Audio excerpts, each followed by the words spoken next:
Happy New Year, you shoe dog animals.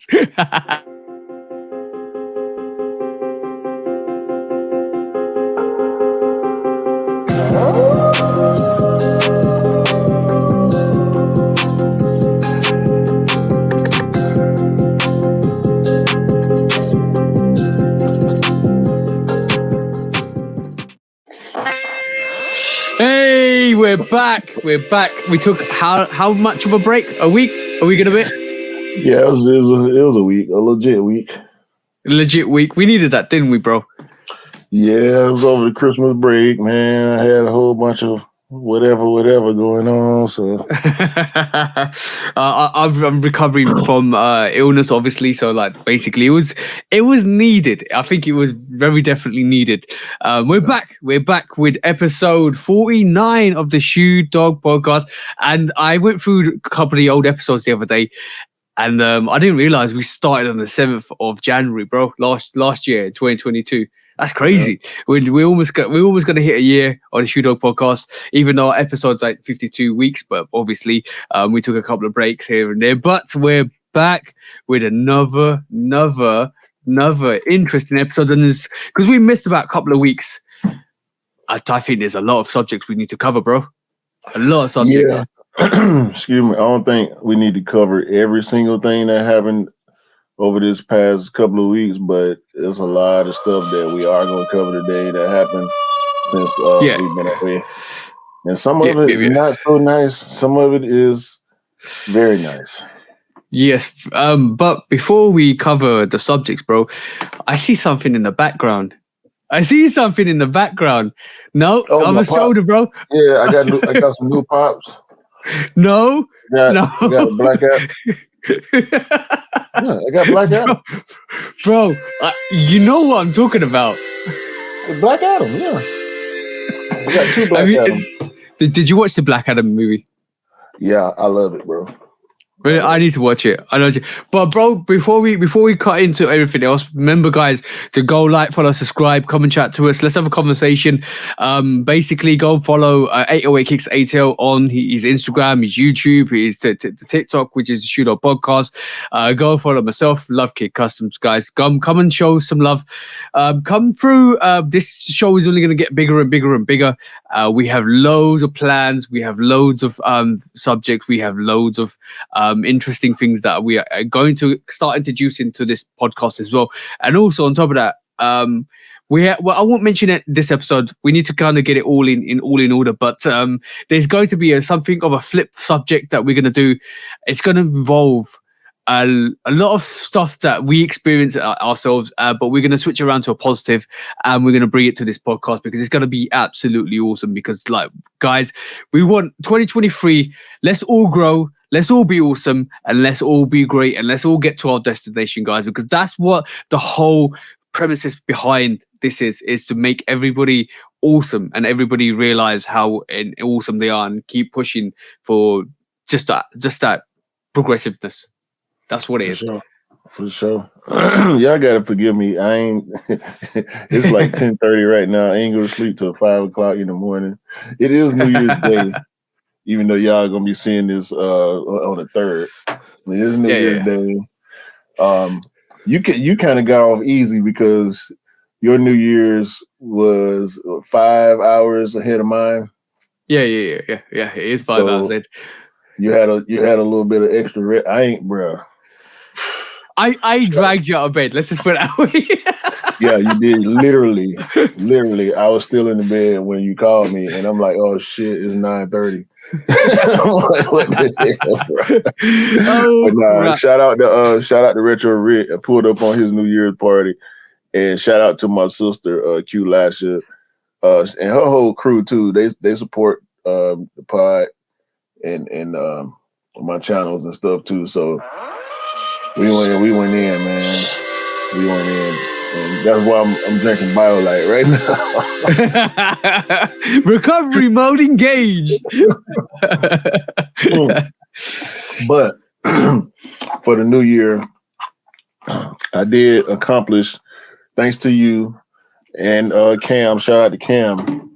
I accomplished something that I started last year, which was my shattered backboard custom. Not just a shatter backboard custom, the shatter backboard custom, bro. Let's put it that way. This is, it used to be electro orange, as you can see from the tongue. I got the idea from you because you turned a bunch of electro orange Jordan 1 high into shattered backboards, but mine got a little twist on it. As you can see, this side and this side looks like shattered backboard 3.0. Yep. But And I love sheesh, bro. Damn, son. and these are the medial sides.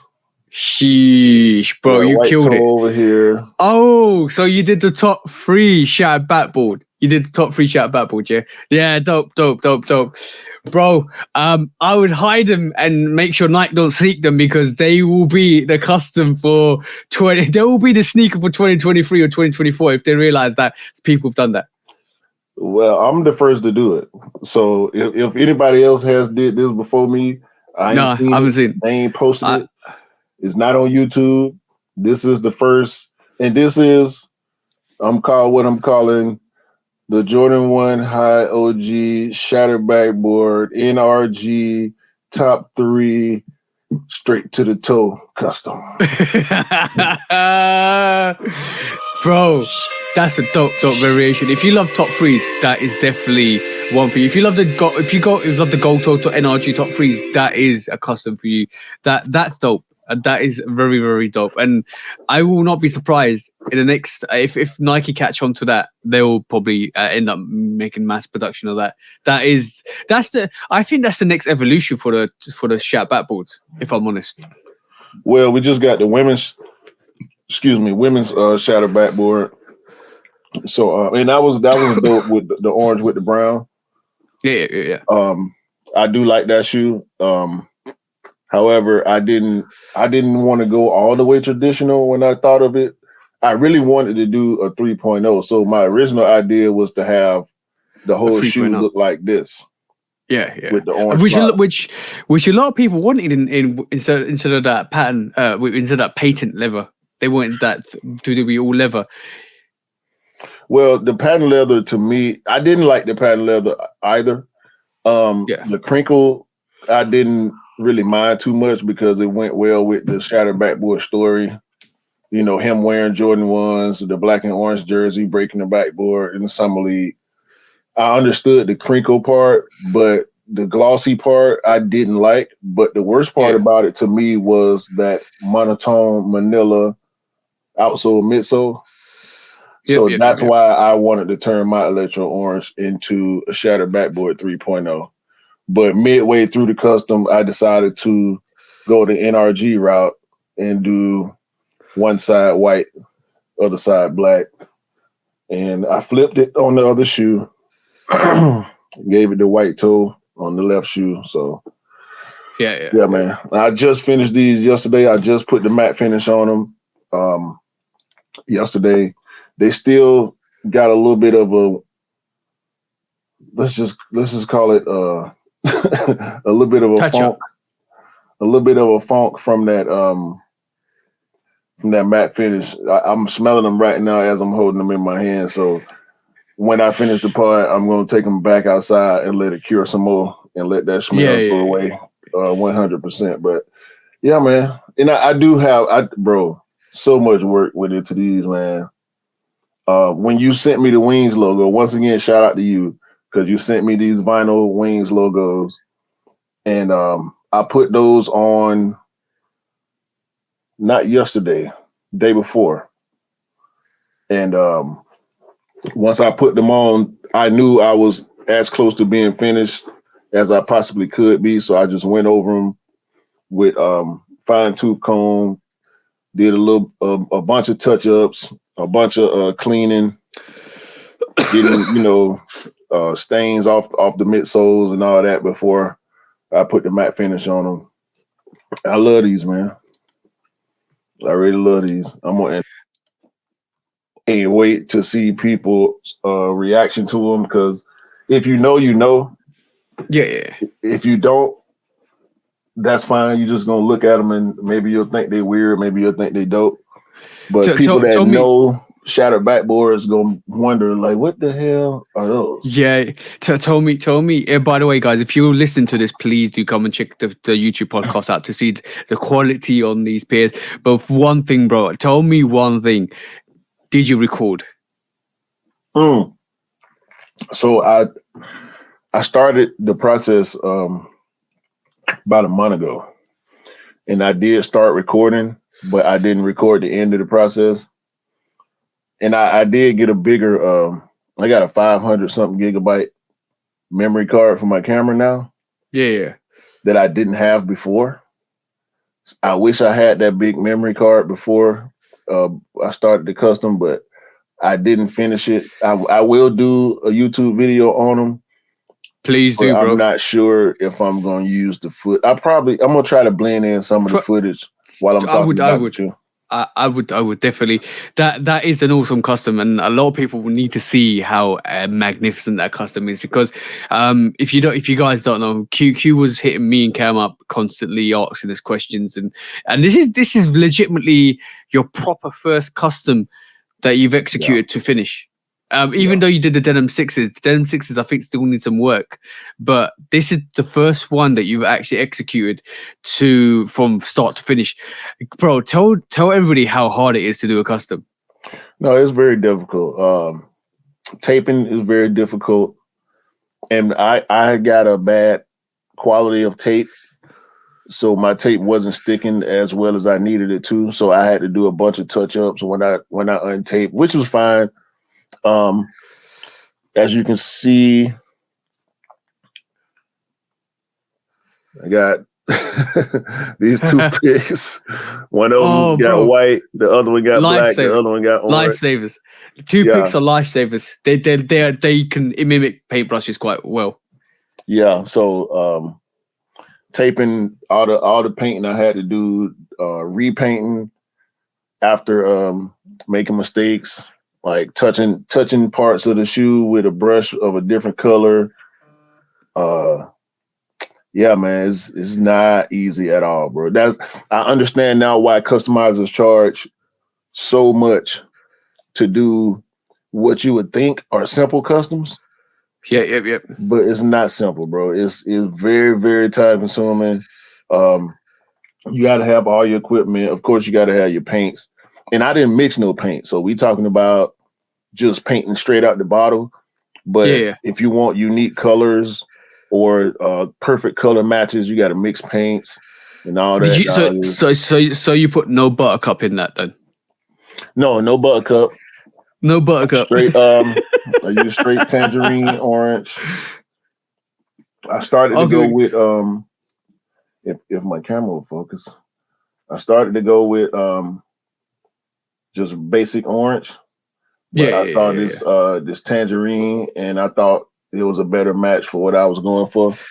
Yeah, because Shattered Backboard's too dark. Shattered Backboard is way too dark for being the Shattered Backboard colorway. Tangerine. So I mixed buttercup and Shattered Backboard to get my colorway. I think tangerine is quite close to it. Orange is too orangey. But from the looks of it, bro, that Shattered Backboard looks spot on. Like I'm talking like that looks spot on to the Shattered Backboard colorway that we got. So guys, if you want, there's a bit of a hint for you for customizers out there that want the Shattered Backboard colorway. Don't go with the Shattered Backboard variation from Angelus. It's too dark. It's too already. You need to kind of dilute that. Go with tangerine. Either you can do a combination mix of tangerine, buttercup, and Shattered Backboard to get the colorway as close as possible.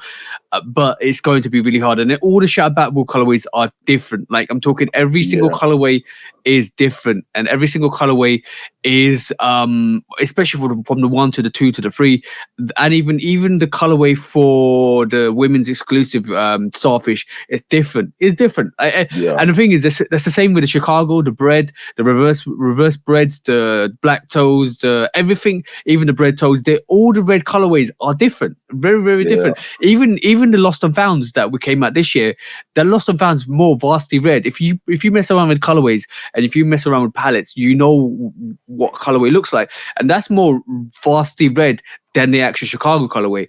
And it kind of replicates the box. And over the years, over generations of over decades, you find that the colorways kind of don't replicate to the originals in 85 or 86 or 87, wherever it is. But it kind of like tells you that it's really hard to manufacture a color from back in the day. This is why they kind of do what they do. See what I'm saying? A few moments later. Yes, we're back. Sorry about that, guys. Unfortunately, something happened with my camera, so I had to come back.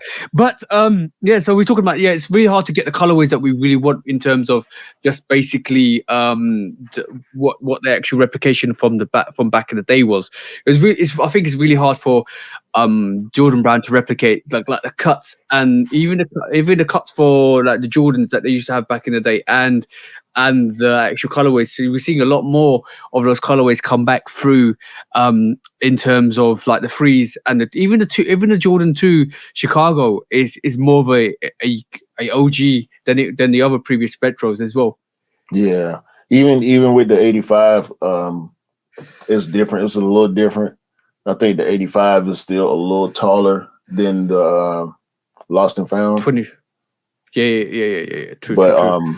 Every and no pair still is exactly the same.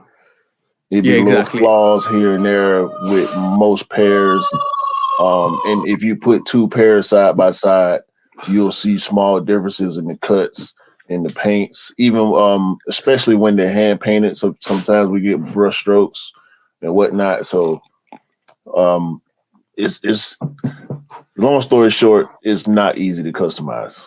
No, it's not. Definitely not. It's a unique art that you need to kind of work out from. But it's good though, because basically it means you can personalize the sneakers you really want, and it's nice because now, right this moment in time, you have got a pair of shutter backboards that nobody else has got. So when you come out and wear them, and you can flex on people, and that's it's not really a flex, but it's more like a flex in terms of like I've got this, and you haven't really got that. You see what I'm saying? Like it's more like, look what I did. Yeah, it's not so much a look what I got, is look what I did. I did, exactly. Look what I did. And the thing is, this is what sneakers, customizing sneakers is about. Is about doing something that's not been done before, or reinventing an idea in your brain and executing. And if you can execute it, bro, like you've done with that Shat Backboard NRG, like NRG top, like I can't even say, what was it again? The NRG Shat Backboard. In NRG 3.5 straight to the top. 3.5, it's straight to the top. Exactly that. But it's awesome. It's awesome. But like the thing is, it's amazing that you've kind of produced your first custom. Are you looking to do more customs like in the future? Eventually, I do have one in mind. I got the shoe in hand, but I would need some black dye or some too soft. I'm probably gonna go with the dye. We already talked to you about it, but I'm not gonna say what it is right now. I wanna, and I think it's been done before, and it's actually a shoe that does exist, but it's a friends and family, kind of like you did with the K54.5s, making your own friends and family pair. Yeah. I like doing stuff like that. Doing stuff like that is awesome. Doing stuff like that is bringing your. If you can't get it, like my philosophy always is, if you can't do it, if you can't get it, make it. And like, even though it's a little bit of a cheat, because like if I didn't have the Chicago's until recently, and if I just started done a custom on it, because basically on the bloodlines, and I wanted it because basically I was like, okay, cool, I want a Chicago. I'm not gonna pay £600-700 when it was for a Chicago. I'll wait for it to re-retro, and it did re-retro in 2022. But I, because I really wanted it, I was like, oh, cool, let me just make a custom of it. And then it's the process of making a custom, getting the dye, getting the colors right, getting exactly spot onto what you want it to, and then going in and kind of get, like, basically doing the custom yourself. Did the bread sew, did the Chicago's, still got them, still wear them, and people still look like, people like, wow, that's crazy, because it's really hard to see the piping around the Chicago's or the breads when you actually get it on feet. But it's a appreciation. It's not, I don't think it's cheating. It's an appreciation of having a colorway that you really, really idolize and you want. It's same like how many people reached out to me for the chat backboard 1.0 colorway when I actually did it, and I did it for E, and then I had like 3 or 4 orders, and like, please, can you do this for me? And then, all right, okay, I'll do it for you. But it's this appreciation, rather than paying what the chat backboard 1.0 is at the moment, is 1,500. Rather than paying than that, you can actually grab a model which is similar, which is the electro orange, and basically change it into something you want. You're still going to wear it, you're still going to rock it, you're still going to love it. And when people tell you, oh, is that the Shat Backball 1.0? Just say, no, I've done the custom, the electric orange. And you know what? I had it with the Chicago's versions I did, because when I went to site, somebody asked me, oh, you got Chicago's? And no, these are customs. I customized these to the 1.0s. And a lot of people like, not 1.0, it's a Chicago colorway. A lot of people are like, wow, do you do the custom on that? Yeah, I did. And then you might have more of appreciation, because it's more for the love of the colorway and the history of the sneaker than it is than for you to kind of customize it and make and say, so yeah, it's a Chicago. I could easily go say, no, this is a Chicago, but it's not really. Yeah, it's definitely a conversation that I am looking forward to having, and I've shown the few people that knew what I was doing. My close people that were close to me. Of course, I posted the paints. I posted the Wings logos the other day when they came in the mail. So people knew I was doing something with white, black, and orange, but they didn't know exactly. So I'm going to probably post them probably today, later on today. I'll go ahead and post them and work on the video and whatnot. So, and I got a long week ahead of me right now. No, I got a studio session tomorrow. I'm going, when we finish the pod today, I'm going out with my wife. So, but I'm going to find time to make sure I put all that out there, man. Because people have been supportive and anxious to see what I was doing. So if y'all not watching it right now, the pictures will be out there. Yep. And it's all about support and love and growing excellence. And this is one of the things that when I reflect back on sneakers themselves, and the reason, like when I reflect back on everything I've done in terms of Instagram, in terms of YouTube, in terms of this podcast, it's about love and support. It's always about love and support. It's about the growth and development and seeing somebody do something really awesome and celebrating that with somebody. So you see, like when any of us do anything awesome and put our mind to it, and it's more like, yo, bro, you did it, well done. This is absolutely, let's celebrate that. Let's celebrate those little achievements and little points and little success moments, because if you can't celebrate with your bros, who can you celebrate with? See what I'm saying? Yeah. Speaking of celebration and love, over the Christmas holiday, my sister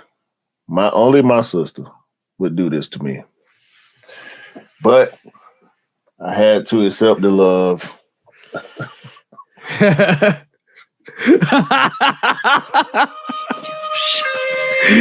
Yo, is that some pair of clogs? Yeah. Yep.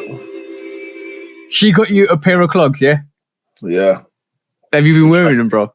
She's trying to convert me. So y'all should be baptized with the clogs. Y'all should be baptized with those clogs. her and my niece already wear Crocs. So for Christmas, she got my mom a pair, she got my wife a pair, and she got me a pair. And What's that song, bro? What? Last Christmas, I gave you my heart, but you gave me a pair of clogs. You threw it away. Nah, look, and she knew because she seen on the podcast. She seen the Croc slander that I throw on the podcast. So naughty. Everybody thought it was so hilarious, bro. Well, I'm talking about everybody. Her, my niece and my wife, they thought it was so hilarious. I'm gonna say at least it wasn't a pair of Addy foam cues. Oh man, please. Those would have got swapped out for some System 23. But she did me right though, because she clearly hooked me up with all the giblets or whatever you call them for all the Jordan giblets. Yeah, you see, I got Goku and Vegeta on there too. I got Kobe. Oh, bro, you know what? She let's just put it. Your sister did you right. Let's just say that your sister did you right with that one, because like that, I don't care about the clogs. I love the fact that she put all of those pins for the Jordans on there. Well, that's dope. She didn't. I put them on. Okay. She got me 3 packs, and I got some more downstairs too. I got maybe like 5 or 6 more that obviously won't be able to fit on at the same time. And she talking about swapping them out. Like, nah, I ain't doing no swapping. All these J's gonna stay on there. You know, I could print you a vinyl swoosh that you can stick on the side of the clock. No. That won't be. I don't see where it would go actually, but that is a good idea. Maybe we'll come back around to that later. But, shout out to your sister, bro. Shout out to your sister. She's a proper shoe dog out here, bro. Yeah. So now I'm officially a part of Croc Nation, as she like to call it. So I'm gonna be calling you Justin Bieber Q. No, don't do that. Oh, okay. There's zero ring to that. Let's not do that. Okay, cool. Like I wanna one of my guilty confessions today. This is a bit of a guilty confession. You know, you were talking about Jordan 2s the other day, and you saying I have I got a Jordan 32, but I haven't got a Jordan 2 on the last podcast. Mm-hmm. And Scott was telling me, yo, you gotta get yourself a Jordan 2. They're comfortable. You're comfortable.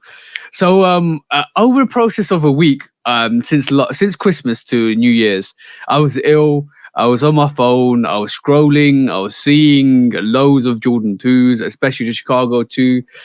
And I was going in for E anyway because I copped for him on Friday night off Offspring. And then all of a sudden, I had the urge to purchase one myself, bro. And I have swiftly got a size 10. I told you, bro. I was like, if you don't manage to copy your size, I'll send this to you anyway. But I'm getting my size. And you go, I'm getting your size. And you go, no, bro, it's your size too. I said, yeah, no. So I have a Jordan 2 Chicago coming. And I have no regrets in buying it. Are you gonna wear it though? I think I will. I think I will. So this is the thing about 2s, and I understand. I understood your logic on not wanting to get into 2s because you went down the rabbit hole on trainers last year. Oh, bro, there will be a YouTube video coming out in the next month or so about all the trainers I ended up getting in 2022. It was ridiculous, bro. There's about 15 or 16 pairs of Air Trainer 1s. Joe, did you see the black and gray ones? Oh yeah, they haven't come out yet here. But the black and grey ones are dope. I'm gonna hard, put it up. I'm gonna put it up on screen because that's there's 3 pairs of missed out of the air trainers. One of them's the Tokyo 23, which hasn't come out yet here. I don't know when it's gonna come out, but that's I really. ain't seen those either. Hold on, let me just pull these up. But yeah, I missed out 3 at the moment. One, I'm actually glad I didn't pick up retail because I can actually get it for £100 rather than 130, which is great. Yeah, the Don't I Know Yous are on sale right now in the US. Yeah, and a lot of sneakers and a lot of air trainers are on sale at this moment in time. the Shuma, the green enamel green, they're all on sale. Yeah, but all the A20s go on sale. I kind of knew that when I actually first went into it anyway. But like for me personally, this is the Tokyo 23. It's more of a premium. Don't I know you kind of vibe. I want this. I really want this. Bro, this is dope. As you can see, it's got the Tokyo sign at the bottom, at the back of it. It is such a great colorway. You talk about the black and white. This hasn't really come out here yet. Black and grey, which I'm looking forward to as well. Them hard, bro. This is so hard. And I saw somebody that smoke gray SP. I saw somebody customize it and paint that yellowish midsole black, and it looks so much better to me like that. But yeah, these are really, really dope. I'm actually is this a UK? I might need to go back on this and get this. This is UK, like, bro. This is dope. This is very, very dope. Yeah, and right now look like. Yeah, I'll go back and get that. Don't worry. It's actually on a UK website at this moment in time, so I might go back and get it. But there's another one which is the Familiar. This one is actually I will be picking this up, and I will be picking this up for way under retail. This is a dope pair. I saw those in hand at Nike. No, the NBA store in New York. No, it was the Nike store in New York, and these are hard. I was so close to getting them, but I didn't. Those are very, very dope in hand, bro. Yeah, and all 3 of those will be in my rotation in 2023. But I'm gonna definitely say this: I got hooked on the Air Trainer 1 Vibe. Shout out to Mr. Miller for introducing me into that spectrum anyway. But I think Cam reached out to me the other day and he was like, you just bought yourself a Chicago 2. Hopefully you don't jump down the rabbit hole of the Jordan 2s this year. I was like, no, that's not happening. Well, the thing about 2s, I was going to say, recently we've seen a lot of 2s and a lot of dope 2s. A lot of them have been lows as well. I know you don't do lows, so you won't have to worry about those colorways. But I think maybe after this year, the 2s will probably die down again. I don't think they'll go Jordan 1 crazy like we saw in past years where we're getting all these different colorways of Jordan 1s all the time. Because I don't think people, for some reason, as much as people hate on 2s, this Chicago 2 release was very difficult in the US. I had to do a little bit of scrambling. My wife hit for my size. I hit also for one of the bros. Well, 2 of the bros I hit for, one of which I had to end up getting from over there because they were sitting over there in the UK. Yep, they're still sitting here. But some of the big sizes started to go because I think people caught on to the fact that we can now order from a couple of different stores. I shopped on size and got a size 13, and Foot Control also is back to doing US shipping, which surprised me because I saw the notifications and I thought to myself, I ain't gonna be able to get them because they're not gonna ship them over here. But I went in anyway and tried, and it actually went through. So up to size UK9 is still available on the sneakers app here, which is great. But the reason why this pair appealed to me way more, I'm going to tell you why. That piping around around the eyelets into the toe isn't there, and it kind of gives a more sleeker look. And this is why I thought, you know what, this could be a dope pair, and this is a dope pair for not casual occasions. This is a dope pair for formal occasions, and I think this will be a banging sneaker to wear into like a party or something like that. I think this is such a dope release. And it's an OG, bro. You can't go wrong with an OG as well. So I'm justifying why I bought it, but I'm happy I bought it. Like, and on reflection, I'm really happy that I actually did buy it. Because it kind of it's an OG. Yeah, they really got as close as possible, like much like they did on the Cardinal 7s, which I finally got my pair in. Oh, bro, Cardinal 7s. How is that Cardinal 7 not making people's top 10? It's making mine. It's definitely making mine. It's got a firm spot in mine. The 2s do also, and some more obvious pairs. I probably will have a couple. I saw a top 5 yesterday. I can't remember the guy's name on IG.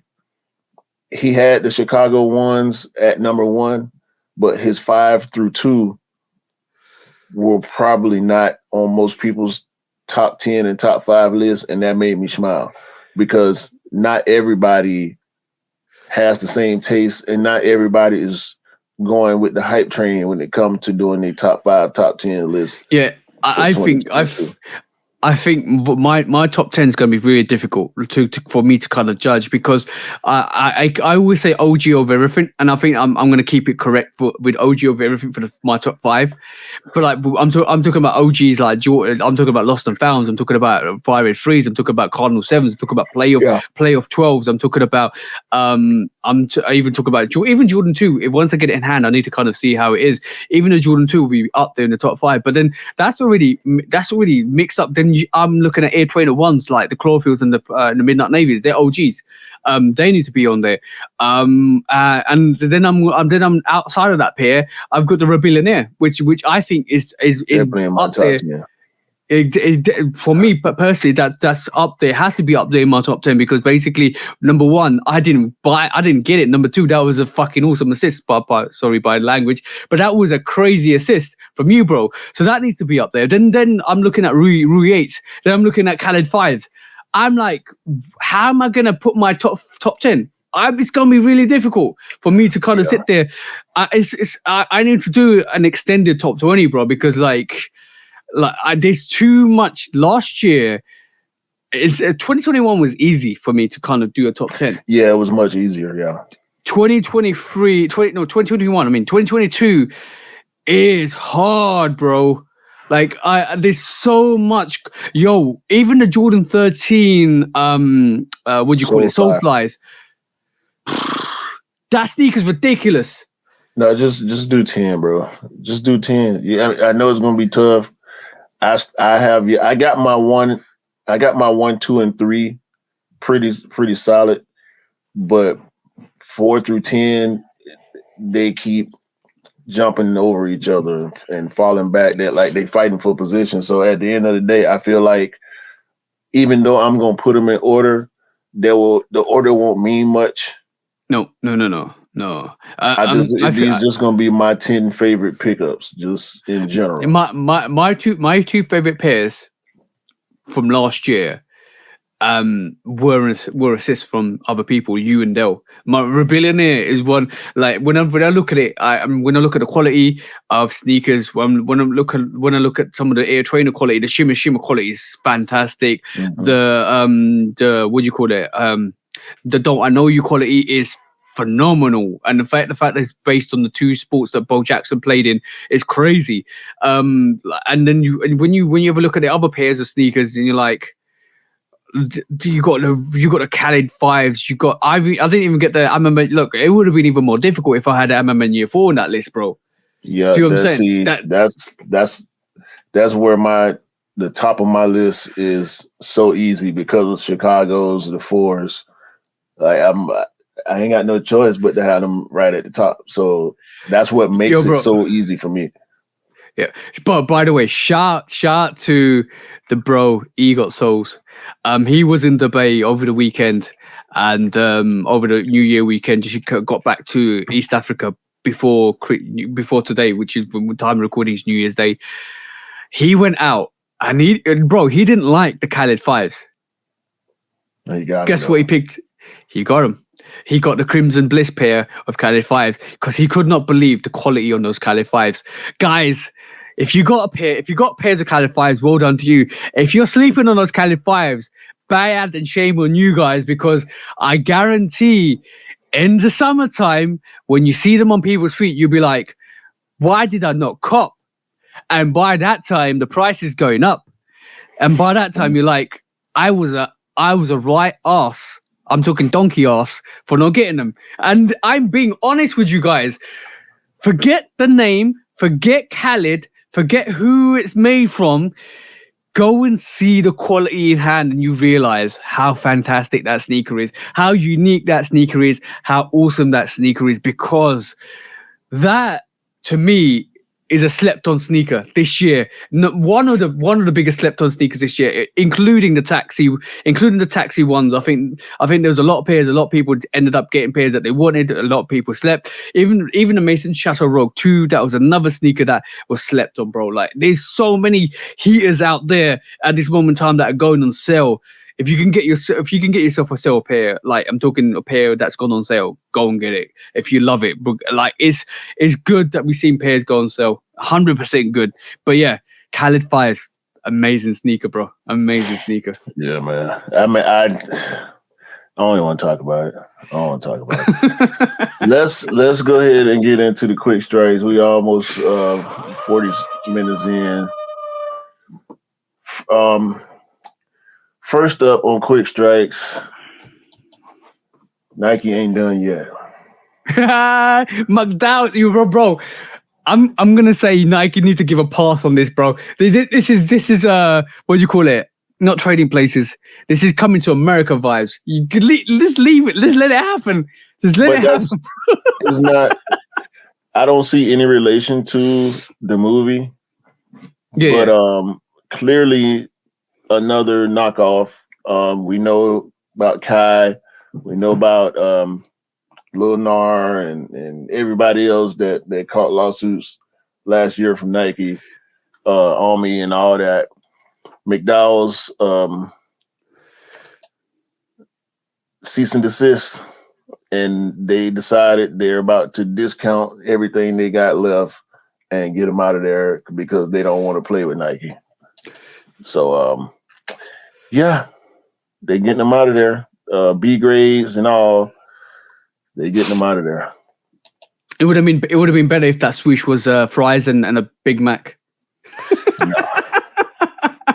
Yo, bro, that's the original. I'm gonna say Coming to America, McDowell's. That's the original ripoff, bro. That I don't know a ripoff before McDowell's. Do you?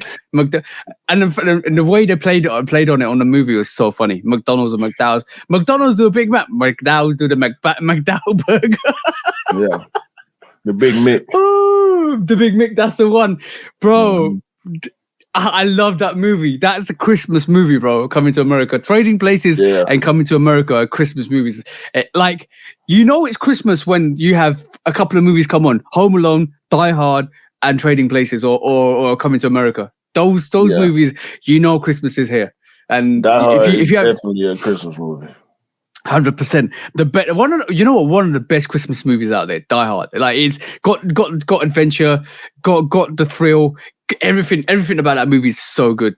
It's so good. Heist on a tower, so good movie. Like you even Die Hard 2 is classic. Even Die Hard 2 is a classic, bro. And you pick up a Die Hard 3 with Samuel L. Jackson. Yeah, that's another good movie. It's another good movie. I think that franchise is great. Up to Die Hard 3. Die Hard 4 wasn't that great, to be honest. Yeah, it'll be all right. So next quick strike, bro. Have you seen this? You're about to show me this. This dude, this speaks to exactly why I hate resale shops. Yeah. So if you're looking, you can see these 4 pairs of Lost and Founds and a Nike box, which is a pair of Dunks. Okay. Look at this, bro. Lost and Founds and Brick. and a brick. What the hell are these? Pure platinums. Brick. And a pure platinum dunk for the Phantoms. Let me unravel. Slow. Oh, yeah, these are Phantoms. Can you add on top? Can you add like 100? Can you add 100? 5 for 1, 100? I think 5 for 1. 5 for 1. They just came out. So who doesn't want to do it? I want to do it. Bro, I gotta stop this video, dog. I really hate this guy, this reseller, and whoever that is hyping him up in the background, bro. This is horrible, man. Like, no. Is a guy? Hold on. Is the guy in the yellow jacket the person behind the counter? Yeah. And the guy standing there when they pan onto him, he's the reseller, yeah? No, he's got a customer. He's the customer, so he's going in to trade it for the Phantom Lost and Founds, yeah? He's trading 4 Lost and Founds and a pure platinum dunk for 1 pair of Travis Scott Phantoms. Yo, when he walked into that shop, because he don't know what he's talking about, they basically told him, bend over and let me slap you on the ass, because he absolutely got taken for, bro. Like, how can you swap? No, bro, 2 Lost and Founds and that dunk is what you need to give for that Phantom. And that, bro, I'm gonna say this right this moment in time. I don't care if people don't like this.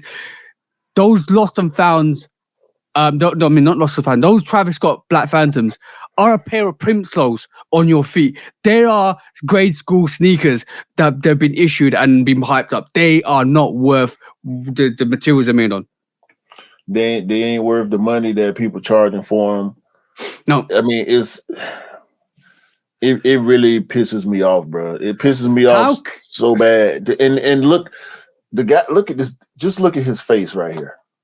Like he gonna say 100 plus 100? What? 100 what?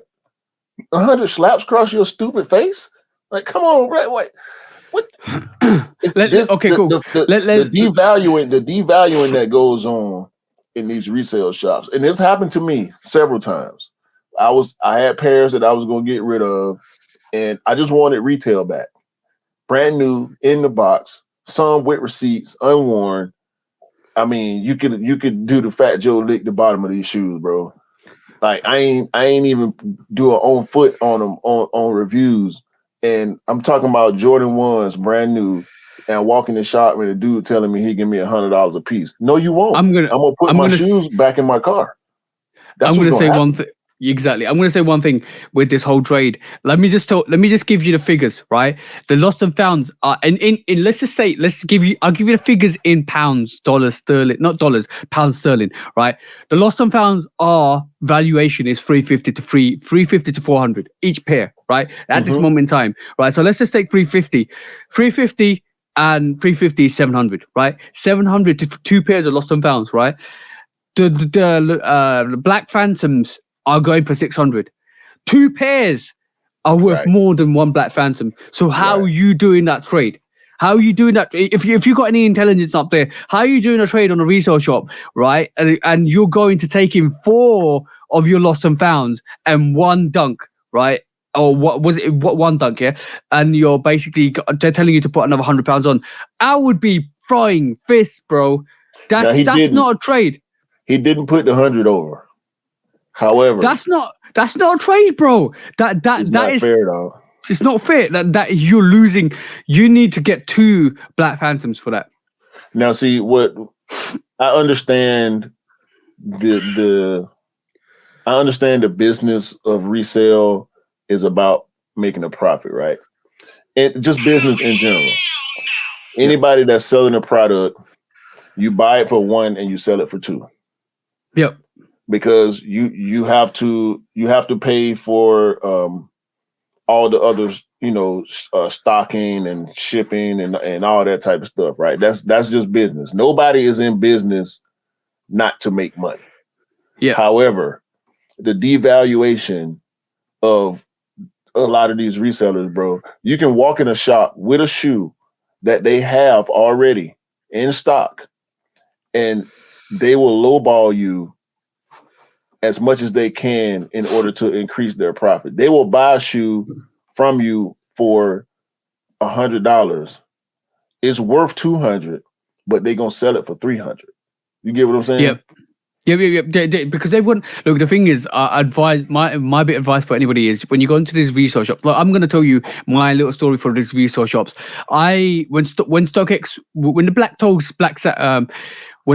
black toe satin came out, I went to get it for my missus. End kind of screwed me over a bit because basically I won it and then they rejected my bank details, even though my bank said it was apparently the bank said it was a full transaction. They were kind of keeping me aware, and all of a sudden they got rejected because they couldn't take the funds out. So and the funds were there, bro. The funds were there. Unfortunately, my bank's being very sensitive at that point in time, and they were like, "Oh, we see some suspicious transactions going at 12 o'clock in the night." So we're going to stop that transaction. So unfortunately, that situation happened. I could have got a retail pair of black toe satins for my missus, but that didn't happen, and I was really annoyed. Went the next couple of days. Went a week later. Went to a resale shop in Kensington. Mind you, that sneaker was sitting for about, let's just say £500, right, on the resale market. I went in. They quoted me £900. For the Jordan 1 black toe satin, £900, and I even said I could get it from this place for $500. I'm willing to pay $500 because the missus wants it. They literally said no. Let me call back the person that's consigned this. $700. I'm like, but I can get this for $500. Oh, you don't know if it's fake or legit. I said, I don't know if I'm buying from you and it's fake or legit. Right. What the hell are you talking about?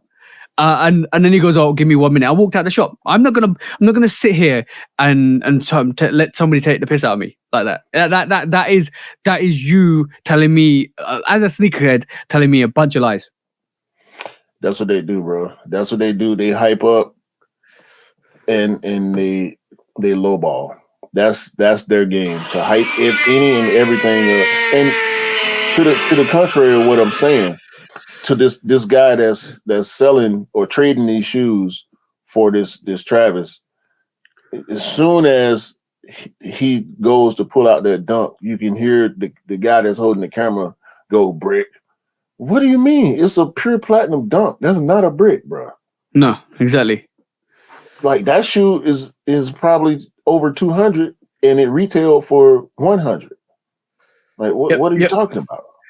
They wanted to play him for a fool because we're gonna talk about bullying and harassment later on this podcast, but that to me is bullying and harassment because basically one guy goes in to trade these pairs, right? It basically probably went in to actually give his sneakers in to get some monetary value out of them, and they basically bullied and harassed him to go doing that trade. That's what I think.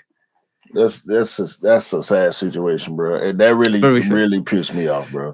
And anyway, like, guys, one piece of advice for anybody that's listening to this is, if you go into a resale shop, know that they will undercut you, know that they will play their games, know the value of the sneaker that you're going for, and know the value of the sneaker that you want to trade for. Do not let somebody at that moment, because a lot of people get suckered into the moment in time and said, "Yo, I got it, I want it." Patience is the key. Make sure you know the value of your sneaker. Make sure you know the value of what you're buying and the value of what you're selling if you're actually doing a trade, and make sure you don't get got. Let's just say that. Yeah, because they're gonna raise the price as soon as you leave. They're gonna double, triple the price anyway.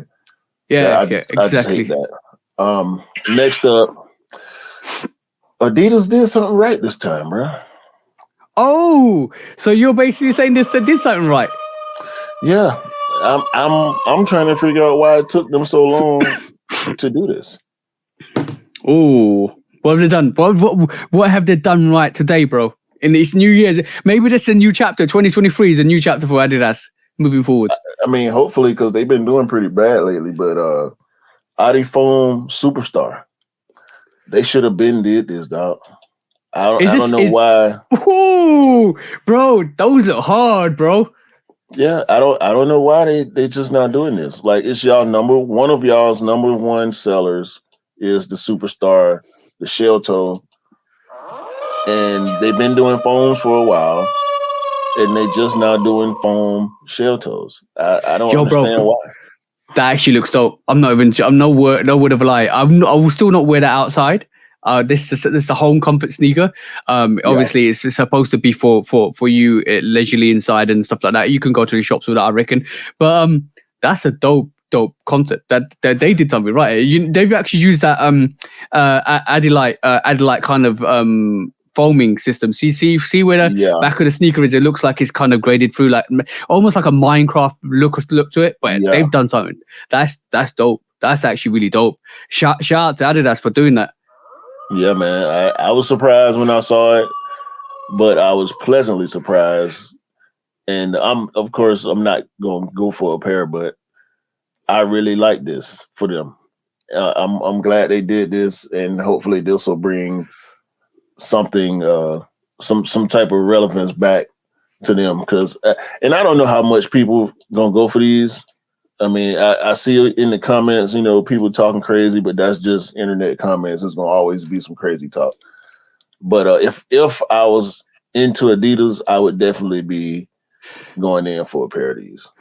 But you know why, bro? Look what's happening at this moment in time. Like they left with a big hole at this moment in time. They need to switch it up because apparently from the looks of it, they've still got over 500 million stock left from Yeezy days, and they're stuck with a lot of a hole in their pocket at this moment in time. So Adidas is stuck with Yeezy sneakers worth over 500 million after parting ways with Kanye West, reports say. And these sneakers have got Yeezy branding on them, so they can't sell these sneakers unless they rebrand every single one of those sneakers to Adidas only. So, and it might be difficult.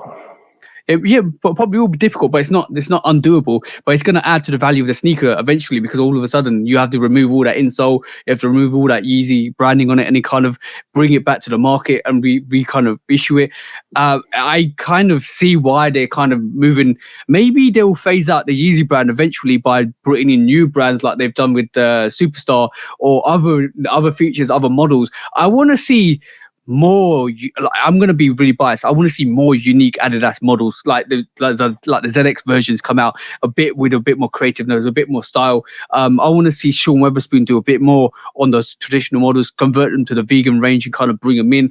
I want to see more. I really, really want to see more from Adidas. Not just the collaborations. I want to see in-house evolution. I want to see some more basketball range from Adidas, that they kind of increase that range with Jerry Lorenzo, because he was supposed to be that person to kind of broaden into that basketball range. Maybe they will do it in 2023. Maybe Adidas left all the eggs in one basket, which was Kanye, and that basket dropped and the eggs burst, and now you're looking at more models, more of a unique stance from Adidas, where they want to kind of not leave everything in one basket anymore and kind of distribute their loads all over the place in terms of other manufacturers, even in-house. I'm glad they actually did that. I'm actually really glad they did that foam Superstar. Yeah, I like it, bro.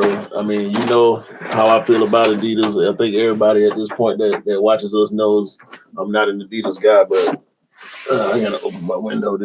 The finish on these J's starting to get to me. You're getting high. But nah, bro.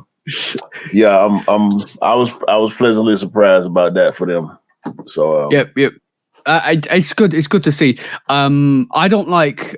Even though we have so much negativity towards Adidas on this podcast, I don't like to see a brand falter and fall flat on its face, because I like competition. And you know what a lot of people. I always. For me personally, I always love the fact that there's competition out there, even with our spectrum, even with what we do, there's competition out there, because it means we sharpen our tools with competition. See what I'm saying? So with Adidas and Nike, if Nike, let me just say this, if Nike had no competition, we will not be getting the collaborations, the sneakers that we are today. And that to me goes hand in hand with the business model that we see with every brand. Like, let's just say Adidas fell off tomorrow and Nike had no other competition, no New Balance, and no Puma, no nothing like that, right? And or not even Reebok. Nike will just sit there and say, oh, okay, cool, I know. I did be twiddling their fingers like this. Okay, cool, we got this game sorted. All we need to do is release a couple of models here and there, or the system will be taking over. Yeah. It's good to see that some pushing people to excel is the way to go. I know this being a content creator. You know this being a content creator. We know this with Nike, because if Nike stood there with no competition, they'll go stale. And Nike recognized that. So from my perspective, it's good to see other brands compete. It's good to see, even though Adidas is not doing well, New Balance are on their neck. New Balance are like, all right, cool, don't worry, guys, we're here. We got Joy Fresh Goods. We got all the ranges. We got every single all the sneakers talking about us, and that's what it is. That's what it is, bro. Competition breeds excellence, and that's what I love. And also, we know they coming back with a bunch of the Yeezy silhouettes. 500 being one of them. So we knew 350s were gonna come back. They got the patent for the 350 supply on the side of the shoe. Yep. Supposedly, allegedly, they have the rights to put the 350 on the shoe. I did the research for that. I thought Supply 350 belonged to Kanye West. It doesn't. I think it still means St. Pablo loves you. But I from what I'm looking at is Adidas have got the copyright to the free Supply 350. So that's always going to be there. So we will definitely see 350 models come out with Supply 350. No Yeezy branding, but that's a bit of a blow if that 350 Supply 350 belonged to Kanye and he can't copyright it. Yeah, and so 500's coming back too. So everybody that was really that were into the shoes because of the way they look or the way they feel, y'all gonna still be able to get y'all feel on these Yeezy silhouettes. 500s are really comfortable, really comfortable. It's a good model. Bro, it water on the bridge. Kanye West has broken up brand, and basically he's walked away. I think Adidas are going to do what Adidas do best and kind of just keep pushing out models.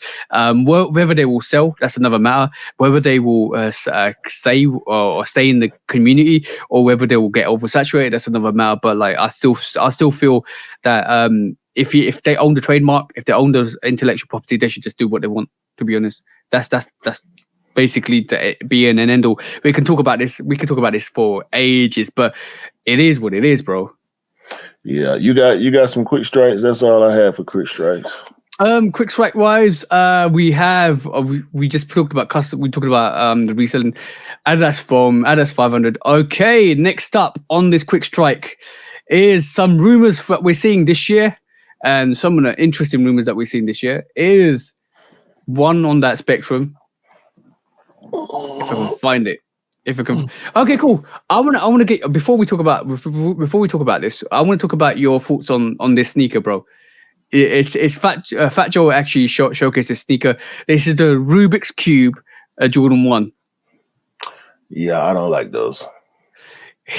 Your opinions are the same as mine. I think they look. I think they look like clown shoes. I'm gonna say childish, real grade schoolish. Yo, bro, I said, and I was having a conversation with Scott. Is in Scott. See, Scott doesn't like these, but he said it's a one of one. It's a sample. It's he's got it. I said, bro, even if he's got it, it doesn't mean it's the best. Like, it doesn't mean it's great. You could pull out a sneaker that would be absolutely awesome, and a lot of people love it, and I'm like, yeah, I respect that. But you could pull out a sneaker that is absolutely horrendous, and a lot of people love it, and I'm scratching my head. I'm like, are you loving this because it's a sample that has not been released? Or are you loving this because of the colorway? I don't like this at all, bro.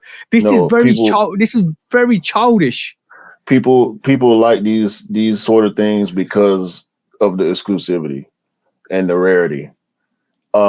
I'm not even sure if Joe himself even likes these, but we know at this point, he's just on a tear trying to get every unique, rare sneaker that he can get his hands on. Because it's all about flex.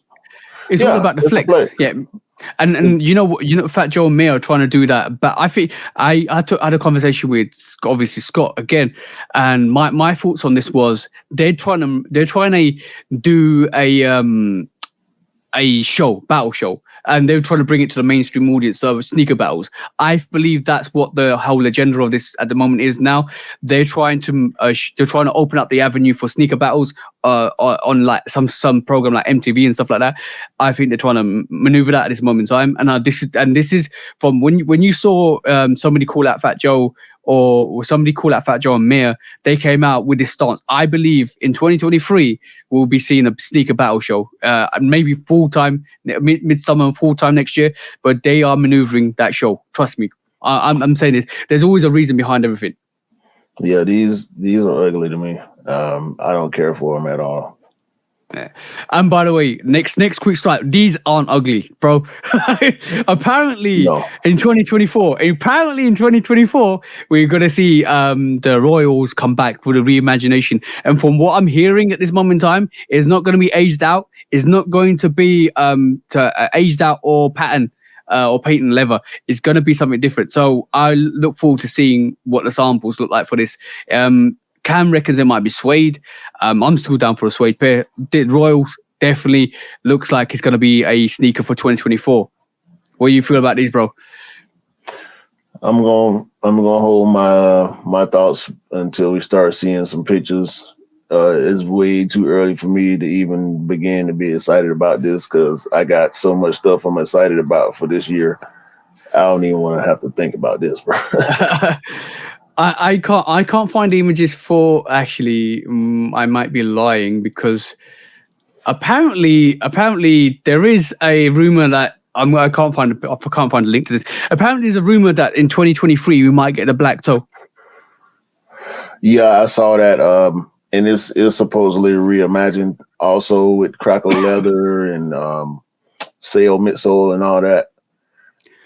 But it worked for the lost and found, so it'll probably work for the black toe too. I was kind of thinking the other day they need to do the black toe hasn't come out for a long while. They need to do the black toe again.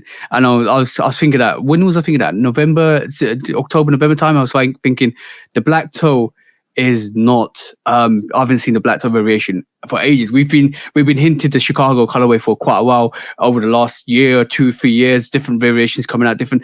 Nobody's actually paid any shine onto that black toe colorway. So I was thinking, why that needs to come out. And then miraculously out of the blue we're hearing the black toe colorway might be coming out this 2023, which is this year. So fingers crossed, guys, that if that comes out, that's going to be absolutely phenomenal. But a lot of people are debunking that story because there's no color, there's no code system, there's no code on the system at the moment. There's no colorway like that at the moment. So a lot of people thinking that's just rumors. So will it come out? I think a lot of media have basically grown attention to that and actually started reposting that it will come out, but it's still a rumor. It's still unknown, and if it does come out, it will still be coming out in full time. But this full time is going to be crazy, bro. Legend Blue, apparently Gamma 11s, and then we've got the the Black Toe Jordan 1. It's going to be crazy. If that's gonna happen, it's gonna be worse than this year. Like last year, that's happened. Yeah, if they drop it, it's gonna be the big one for the end of the year, like the Chicago's were for this year. Yeah, but bro, like think of it this way: the Legend Blue is an OG, yeah. That everybody will want that because when the Legend Blue low came out, everybody wanted the highs. I had a lot of people reach out to me trying to source the highs. I said to them, don't worry, it's coming out. It's going to come out in either I think it's going to come out in 2023. 2024, we will see the Space Jams or the Gammas. It looks like the Gammas are coming out in 2023 rather than 2024. I think maybe the Space Jams might be coming out in 2024. And then we'll see a refresh of the rotation for the Jordan 11s. But full time next year, It's going to be crazy, bro. If you give them everybody the black toe, the legend blues, and the gammas, yo, forget everything else. Everybody Yeah. forget. This got me crazy, bro. There's gonna be a lot of saving up for the end of the year. That's it. That's a hint for you guys. Save up for March and save up for full time. But that's one variation that we hopefully will see in 2024. If we do get the black toe, it's gonna be absolutely phenomenal. But next up on the hit list on the quick strike, what do you think of these guys? What do you think of these? Shoe surgeon for me misses more often than he hits, to be honest with you. You reckon? For just for my taste. I don't like this. I don't like this idea. I understand it, but I really don't like it. I mean, it's a cool concept, but I want lobster dunks. I don't want lobster fours. But I do. I think they're dope. I think they're dope. You can think whatever you want to think, bro. I can't stop. I said for me. That's why I wanted to make sure I'm saying for me, because a lot of stuff that I see from him, it's just, I get it. The materials that he uses are high quality, and the build on the shoes are as close to factory as you can get, because he does all the stitching, and he's got the everything that Nike has. He has the last, and he does the the outsoles and everything the way they should be done, the gluing, the stitching, again, the materials. But I feel like he reaches sometimes, and it just don't work for me. I'm not hating on these. If you like them and you got the bankroll for it, because I'm pretty sure these are probably going to be $3,000-$4,000. Yep. It's going to be expensive because of the materials and the labor behind it. But I think his stuff is expensive like that, though. Yeah. It's, you pay for the quality, but I think they're dope. I think they're a dope concept. Being a concept, I think if you can afford it, then it's fine. It's one of those sneakers that if you pull out on an occasion, a lot of people will be looking at it. I think I prefer the lobster dunk than this, but I think it's a dope concept. That's what I'm saying. At the end of the day, I would rather have the dunk. I don't like these. I ain't got too much more to add to that, bro. I just don't like. Okay. Maybe they'll grow on me over time, but I'm not going to look and see them that often either. So yeah, true. Next quick strike, quickly moving on. Basically, this situation happened over the holiday period. It looked like as Kyrie was taking a free throw, they ended up putting something on the message board to alter, like, Happy Hanukkah and to kind of troll Kyrie. But it's your bro. Funning. It's the games at the moment. Yeah, but I don't think there's too much people can do on the basketball court that's going to get in Kyrie Irving's head. Yeah. Because we know how he 10 toes down on his ideas. So doing that is more fun and games than it is actually bothering him. Yeah, I think so. I it's interesting. Like, it's interesting how political it gets. The political spectrum gets in terms of you'd like to see sporting brands, especially the NBA and the NFL and even football. What I detest in sporting events is it's supposed to be neutral, and like, you have a lot of all of this happening behind the scenes and in the public in terms of different kind of things, like people, when players take the knee in sports and stuff like that, and you can understand why, but that's also introducing the political realm and allowing people to do stuff like this. Sports is supposed to be sports and entertainment. You're not supposed to bring anything political into that spectrum. Well, I can't agree with you on that because these athletes are people also, Yeah. and they get themselves in trouble, like Kyrie did by posting certain stuff and making certain statements. I can't compare anything that Kyrie has done to something like taking a knee, which we know is a product of the Colin Kaepernick situation in the NFL. Yeah. But in the NBA in particular, this ain't nothing new, bro. Like people, the people that work for these teams, they have social media. They pay attention just like we do, and especially when opposing players do and say things or have controversy, the arena staff take full advantage of it as well as the fans. I see it all the time, bro. Let All me the let me time. just let me The let me people just read the that comments. they'll play music, they'll play sound effects. The crowd gets into it. They have signs and paint and everything, bro. They do this all the time in the NBA. The top two comments is I think this is OD for an organization to do towards a player, and somebody says Chuck not Norris basically says hope Kyrie drops 50 on him, bro. All I'm saying is Kyrie's getting a lot of support. Yeah, and listen, I've said this before. I'm not a big fan of Kyrie, but I'm not. I don't hate him, and I ain't got nothing against him. I'm just not a fan of him as a player. You get what I mean? He's a great player. Ain't nothing outside of basketball gonna stop him. Ain't too much in basketball gonna be able to stop him when he get in his bag, bro. You can't do nothing, and he can drop 50 on you at any point, bro. Doing stuff like that does have big potential to piss him off. I like this comment. It's perfectly fine to taunt him disrespectfully, but it's a problem for him to voice his opinion respectfully. I'm losing hope. A lot of people are supporting Kyrie, bro. A lot of people, and that's a very valid point. It's a very valid point. Very valid. So it's okay to disrespect somebody, but not for that person not to have an opinion. That's a very valid point. Life is not fair, guys. No, it's not. And like I said, bro, these arenas they play these type of games with everybody, dog. You get in trouble for something or something funny happened to you, they gonna get on you, dog. They gonna get on, and it's all in sportsmanship as far as they concerned. Some arenas have been stopped from playing certain songs by the league. But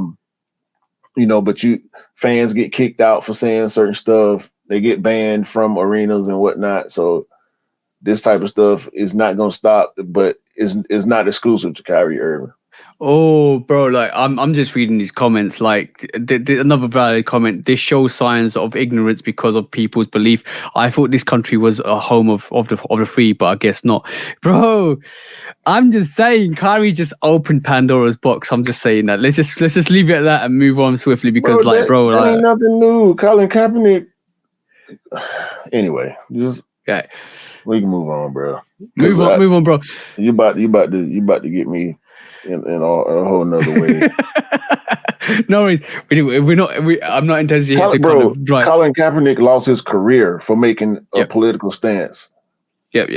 In public. And a lot of other players had his back. A lot of people in this country had his back. And what he did was valid. There was nothing wrong with what he did. People who served in the military had his back and explained how he wasn't disrespecting the flag. He had a stance really funny on social issues that the establishment didn't agree with. And he was blackballed. You know the interesting fact with Colin Kaepernick was the fact that he was made a martyr in the public by the establishment because of they regard it as a negative stance. But unfortunately, what they didn't realize was they kind of vilified him for his beliefs. And they kind of it was bad. It was a bad situation, and they kind of showed a bias. It really did show the bias in the NFL. Bro, he lost his whole career because of that. That's why I stopped watching the NFL. And to this day, I refuse to support the NFL because of what happened to Colin Kaepernick. And you know what? I don't care how other people feel about it. You can watch all the football you want to. You can buy the jerseys, hats, socks, or whatever. Listen, I'm from Atlanta, bro. I rep all the Atlanta teams. You see me wearing Braves hats. You see me wearing Hawks hats. I got Falcons merch. I won't wear it. Period. Yeah, bro, it's interesting. It's very interesting to see that. But let's not go into this. It's a bit too deep for what we want to cover. But because next quick strike is the lunar year of the rabbit, bro. The year of the rabbit. Some of these pairs are gonna be really stupid, ridiculously limited. But what are you feeling about this whole rotation? About 7 of these sneakers, bro. And I think Vans are doing the year of the rabbit as well. So that's another thing. But it looks like the Jordan 1 low is going to be 5,000 pairs. 5,000 pairs of Jordan 1 lows. I don't know how much these other silhouettes are going to have. I think all the ones are 5,000. I do like this 312. I don't know how limited that's going to be in itself. But yeah, there's a lot. What do you think about the whole rotation? The only one I'm going in for, initially I was going to go in for the OG lows, but I'm just going to focus my efforts on that 23. Yeah, that 23 is kind of dope. He's very dope. I hope the rumors ain't true and then they're all super limited because, bro, like let's just be honest. That Jordan 1 low. The only reason why there's so much hype behind that is because it looks like Travis Scott. Let's be honest, bro. It is a dope pair. Don't get me wrong. Very dope pair. But there's so much resemblance to that toe box and that eyelets that looks like that Travis Scott that a lot of people will be going for that reason alone. Yeah, and I think it's a coincidence because all the shoes have the same colorway. But I'm cool on those, bro. Especially because people trying to compare them to the Travis. Yeah. And initially I didn't like the laces. I still like the pair. But I just want the 23s. Do you feel it's disrespectful to kind of come out and say that to about a sneaker, and just compare? I do believe it's kind of really disrespectful because even though I think the brands love it because I think it means they'll sell their pairs. But like even like when you compare the Mocha ones to the Travis Scott ones, the original Mocha variation, and that whole poor man's thing, like I'm bro, that. That is kind of really disrespectful. That is, I don't like that at all. They need to kind of somehow people just need to realize that because it looks the same, it doesn't mean it's the same. Don't compare it. Like just love the sneaker for a different variation and what it means. Like if like the Canyon Purple Jordan 4 that came out on Sneakers Day last year was compared to the purple Travis Scott, how is that even the same? Nowhere near the same. Exactly. It's not at all. Like just love the sneaker for what it is. Don't kind of compare it to other things. If you love it, you love it. You don't. The Canyon Purple is way uglier than the Travis Scott. Yo, there's rumors that the Travis Scott Mocha Brown 4 is coming out. So we never know. This year. There's rumors galore everywhere at the start of this year. So let's just see what fruition is. You know what the really funny thing is the fact that recently I had one of the bros reach out to me and say to me, I'm getting 5 pairs this year. There's 2023's my limitation is 5 pairs, and from the lineup I can probably want 7. But I laughed at him and said, they haven't even shown the collaborations this year. It's like, yeah, you're right. Plus, we know what they show us is not the only thing that's going to be in that season. Like we've seen the spring collection. They announced the spring collection, and it's about 10 pairs in that collection. Yeah. But they didn't talk about the Year of the Rabbit, did they? Yeah, but also what's really funny is another thing that we forget is if we take it a year back, and those were just Jordans too. They didn't show any Nikes. I know, but if you take it a year back, if you take it like let's just say. We're beginning 2020. We're beginning the year 2022. And what we saw at the start of the year to what we saw at the end of the year, who knew Khaled 5 was coming out? Who knew MM Year 4s were coming out? Who knew MM Year 12s were coming out? Bro, there's look at this. Look at this, bro. These are just the Jordans. Ain't no Nikes or Dunks on this. Like this is more of what it's gonna look like this year. It's gonna be more of this in 2023. Like it's going to be ridiculous. It's going get your money up, guys. It's going to be ridiculous. Get a storage space and get your money up. That's all I'm saying.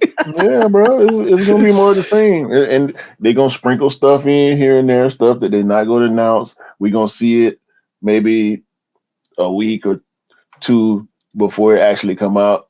And it's gonna be surprises all year long. And more collabs, like you said. The MM Year 4 was not MM Year 4. There was a sneaker that was a surprise. It came out of nowhere. The airship, yeah. That came 1 week. That 1 week notice. That was a 1 week notice. But let me get your opinion on this, bro. I hate the fact that this is a low. The Jordan 5 low chutney. I don't like it. And this is clearly a mock-up because that is the Jordan Low PSG. Yep. You can see the wax stamp on the back. Yep. Definitely. That's exactly how the PSG, the Jordan 5 Low PSG looks, bro. Apparently the low chutney's coming out. The chutney low's coming out. I just don't. I feel like it should have been a high. I don't like Jordan 5 lows, bro. I don't know if I need a yellow 5. I'm gonna just say that. I don't know if I need a yellow 5, bro. Well, look, I don't know if I need a yellow 5. Give yourself a yellow card for that one, bro. This is not the yellow 5 we need. The yellow 5 we need is a Tokyo T23. I know that, bro, already. So yeah, I don't need a chutney Jordan 5 low. I need the Tokyo 5. I'm like I said it with my chest last year. In the next 5 years, we're gonna see the Tokyo T23. Next 5 years. And if you don't know what subliminals, this is a subliminal, guys. The fact that they're releasing a low chutney is preparing your mind to get those T23s.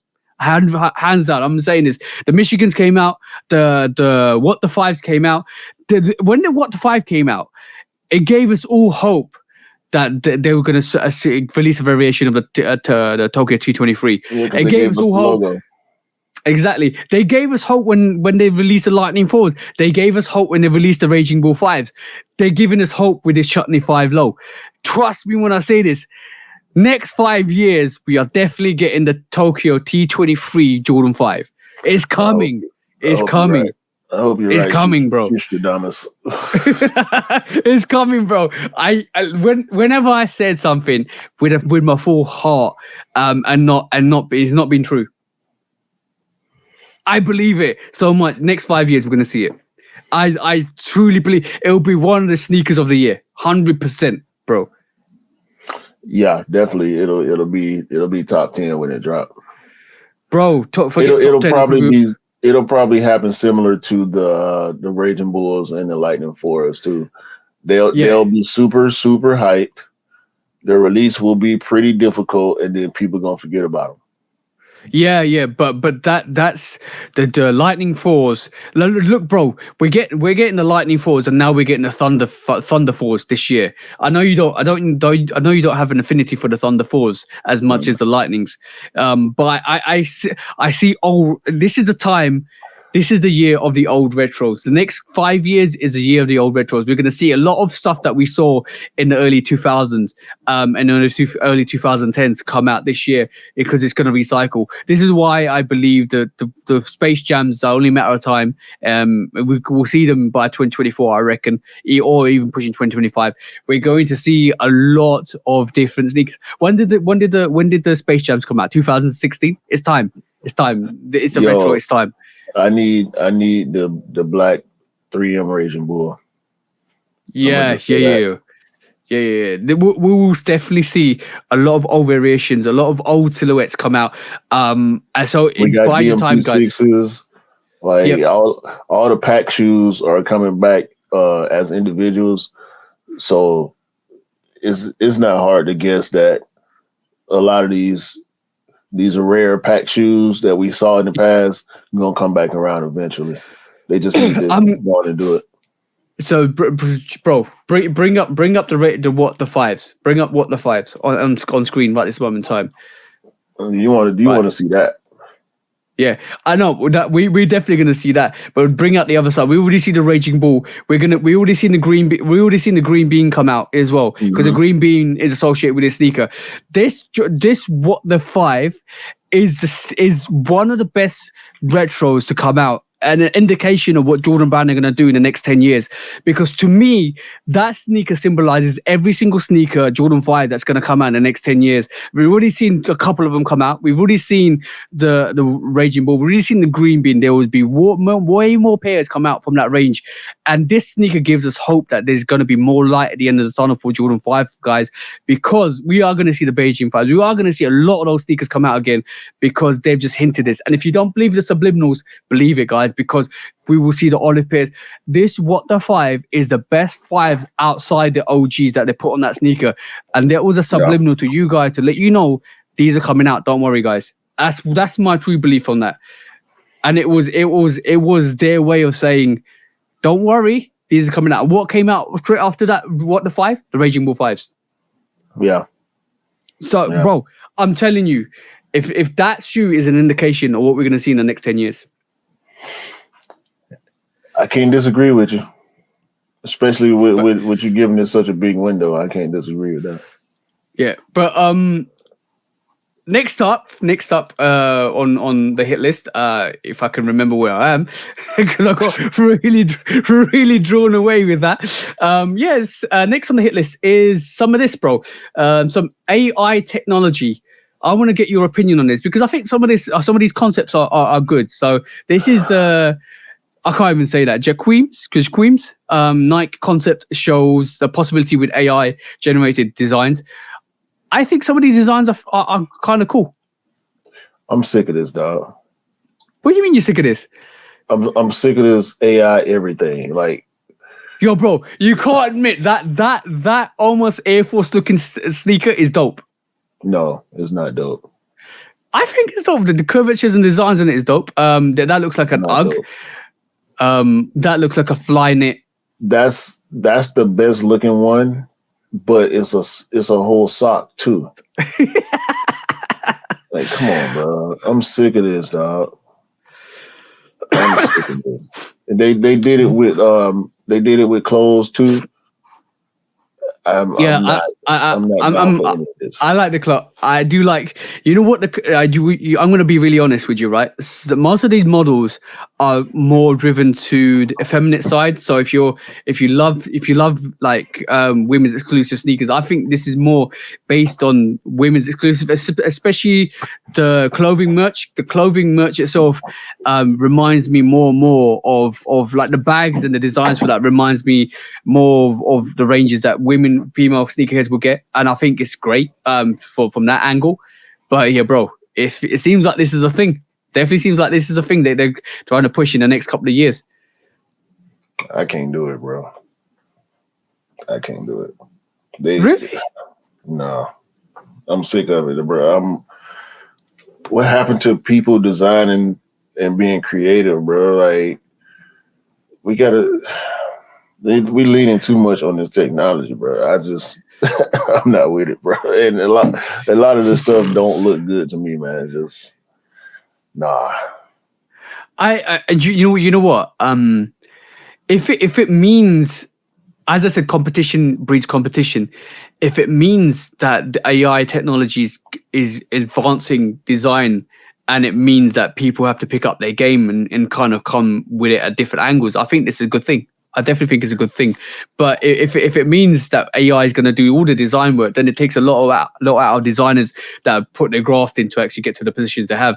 And then that from that angle, I think it's definitely a bad thing. But from this moment in time, if competition breeds competition, and there's an independent line that Nike want to do with AI technology, and that's going to infuse into some of the design work, because let's be honest, bro. Let's be honest. Some of these design ways and some of these colorways are lazy. From what we've got from all the brands, let's just say all the brands, and there've been some bangers, definitely been some bangers, but there's been some really bad colorways which we looked at, like the Zen Master 4. A lot of people forgot about. That's one possible, like not a lot of people feeling. The Skyline 1, I think is lazy as well. I personally think it's not a great colorway, but there is definitely room for improvement. Maybe this will be their room for improvement. Possibility. There's always going to be room for improvement. That don't mean just let a computer do it. Right? And this stuff is look boogie, bro. Like, look at me. What is this, dog? Like we clown high fashion brand designs on sneakers all the time. Maybe it is a high fashion. You know, some of these design reminds me. It's ugly. Yeah, but then it's for the high fashion guys. But that's just I don't care who it's for. It's ugly. If you like it, it's still gonna be ugly to me. I don't care who it's for or who buys it, who likes it. I don't like it, so I'm gonna call it ugly. Hey, bro, it is what it is because obviously we feel a certain way about it. But I truly believe, if they're designing this range is going to be quite expensive. From the onlook of it and from the design work of it, I think this is going to be quite expensive. I think it's going to be high in fashion rather than general casual sneaker wearers. Some of the design work and artwork does definitely remind me of the Fear of God range as well, because it's a simplistic and essential kind of vibe to it. I think you comparing this to Fear of God. I think it's simple. I think it's simple enough to. I think it's simple enough to actually be. So I don't know. Fear of God's way better than anything on this page, bro. Look at that. It gives me a Fear of God essential vibes. This is just what I see and look, bro. It's almost simplistic, but creative at the same time. What's simplistic about it? All right, I'm gonna let you have your opinion, because we gonna keep arguing about certain stuff. When we disagree, bro, we gonna be worlds apart, dog. Like I could take some of these designs and alter them to make them work for me. Yeah. But as they are, for the most of them, even the one I like, the one above this one, no, bro. I just no. And don't pull up. I know what you're doing. Don't pull up the Fear of Gods and try to compare it to this, bro. No. No. I know what you're doing. I can see it in your face. You start typing. I know what it is. No. Come on. Ain't nothing. Bro. Ain't nothing on there. It gives me those vibes. It gives me Fear of God. This is dope. Ain't none of that stuff dope. I know, but I think that this is what I think definitely is dope. I think this is what they're angling with. This to me is almost like Jerry Lorenzo's replacement. I'm gonna say this because I feel like this could be the range that swaps the Fear of God range in the Nike's range, but I think they're definitely building this up. I've got my Dot Swoosh account now, which is great, and I think some of this stuff is going to be coming on the Dot Swoosh account. I think it's geared up to high end fashion. I don't think regular sneakers like us would want it. I even though I like it, I don't feel I want to wear this. I'm good, bro. All right. the last but not least, quick strike, is this It's tragic to see, bro. It's very tragic to see. Yeah. East Bay is done. East Bay is done out here. You know more about it than we do in the UK, but how essential is East Bay, bro? So East Bay, we talked about East Bay before on the pod. At the time, we didn't know that they were going to end up going away. East Bay nowadays is not obviously not what it used to be back in the 90s. As a kid growing up, loving sneakers that I couldn't afford, just to be honest with you. East Bay was like, I can't think of what to compare it to. East Bay was one of them things as a kid. If you had East Bay magazines or catalogs, it was just awesome to be able to look and be able to see all the different silhouettes and colorways that were coming and that were already released, because a lot of the stuff you didn't see in store, you knew about. Yeah. And it gave you names of sneakers. A lot of these sneakers, a lot of us wouldn't necessarily know the names of them without East Bay. I can remember having an East Bay book, taking it to school, and it being passed around from period to period, and it taking over the classroom sometimes, it taking over the lunchroom, it taking over, PE. You would oftentimes see crowds of kids gathered up, and you wouldn't understand what was like. Why is these 6, 7, 8, 10 people crowded around? And you get over there, and there's an East Bay book in the middle. So essentially, it's a part of your heritage because it's part of your childhood.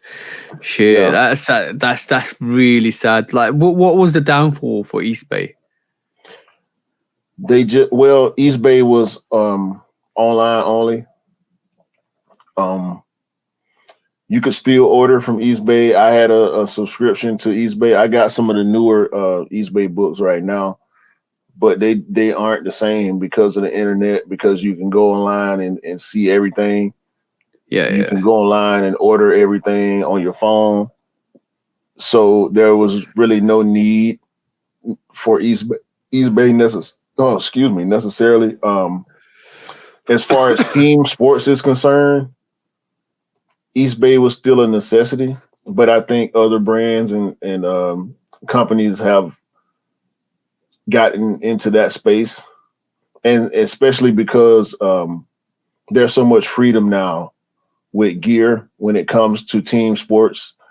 Back in the 90s, you more or less had to wear your team colors, and it's not like that anymore. Think about even with Jordan, with the whole band story and him being fined because he didn't fit the color codes that the NBA had set for footwear.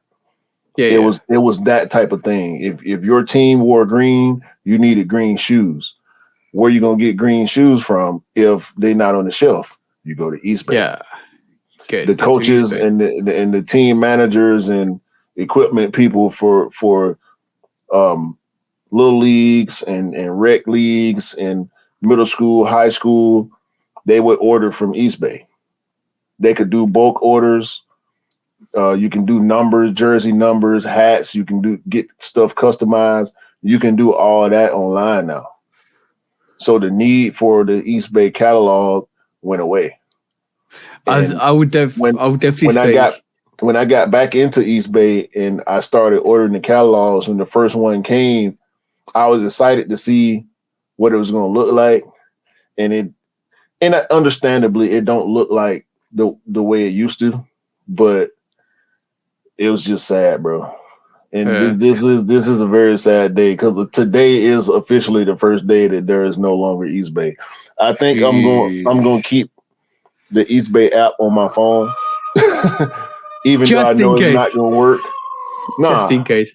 Just because I'm just gonna keep it, bro. Because like you said, East Bay it was a part of my upbringing, a big part of my childhood, and I just got a lot of nostalgia. I tried to order from East Bay when I could, when it was necessary, just because I wanted to have orders coming from East Bay. Yeah. I think if you do own an East Bay magazine from back in the day, keep it tight, keep it clean, because that will be worth quite a bit in the next couple of years. Yeah, people that do still have the old East Bay books from the 90s definitely covet them. Like you can barely find pictures, let alone actual East Bay books online. So yeah, and they were really thin and flimsy. Like the thing was to roll it up and stick it in your back pocket back in the day. Yeah. Back in the day, I remember that. Yeah, it's definitely quite sad to see a big establishment from your childhood like East Bay. It's almost like losing, even though we have so much bad nostalgia with Foot Locker. It's like losing Foot Locker from our scenes. Like that. That's the thing. Foot Locker acquired East Bay. Same thing with Foot Action, and now Foot Action is gone. They officially closed the last Foot Action. I think it was in Texas. So Foot Action is done, and now with East Bay only being online, it was much easier for them to shut down East Bay as well. I just really wish they hadn't, but now Foot Locker is only Foot Locker and Champs. And yeah. I'm scared for Champs now. Yep. I think you're right, bro. Like if you really look at it at this moment in time, Nike's going more and more direct to customer. They're taking away stock levels from the consumers, from other retailers. It feels like personally that this is going to happen more and more. So secondary or third tier shops that have been acquired from like Foot Locker, and other retail companies, especially like Foot Patrol and stuff like that, they will start to close down other retailers because they know they're not getting the same volume of Jordans or Nikes or other brands, because everybody's going direct to customer because it makes more financial sense to do so. And we're going to see more and more of this in the future, unfortunately. And it's quite sad to see, definitely quite sad to see all of these companies that we grew up with in our childhood vanish from the actual retail stores, even going to a store or online, because I think it's going to happen more and more in 2023 and 2024. We're going to see subsidiary companies that belong to Foot Locker disappear. Yeah, man. So this is a sad day. Let me see something. But before, I forgot about one last quick strike, bro, because you're probably more in tune with this. Bang! Cool Kai is trademarking his lightning design, and we talked about this before. Was it last podcast 48? Where we talked about what was that company that Nike have acquired? I always get it wrong. Artifact basically have got that lightning design, and Cool Kai swiftly going in and trademarking his lightning design. He needed to do that when he first designed it, but unfortunately it doesn't look like he has. Looks like he's trademarked it now. I don't think it's too late to do that. It's gonna be interesting, bro. It's gearing up. Yeah, hopefully he can get that trademark. And Kai doing some big things. He's doing a lot of different stuff. He has another company, Kai Tech, where he's releasing design templates for other creators to use with t-shirts and hoodies and pants and stuff like that too. So just shout out to Kai, man. He continuing to push forward.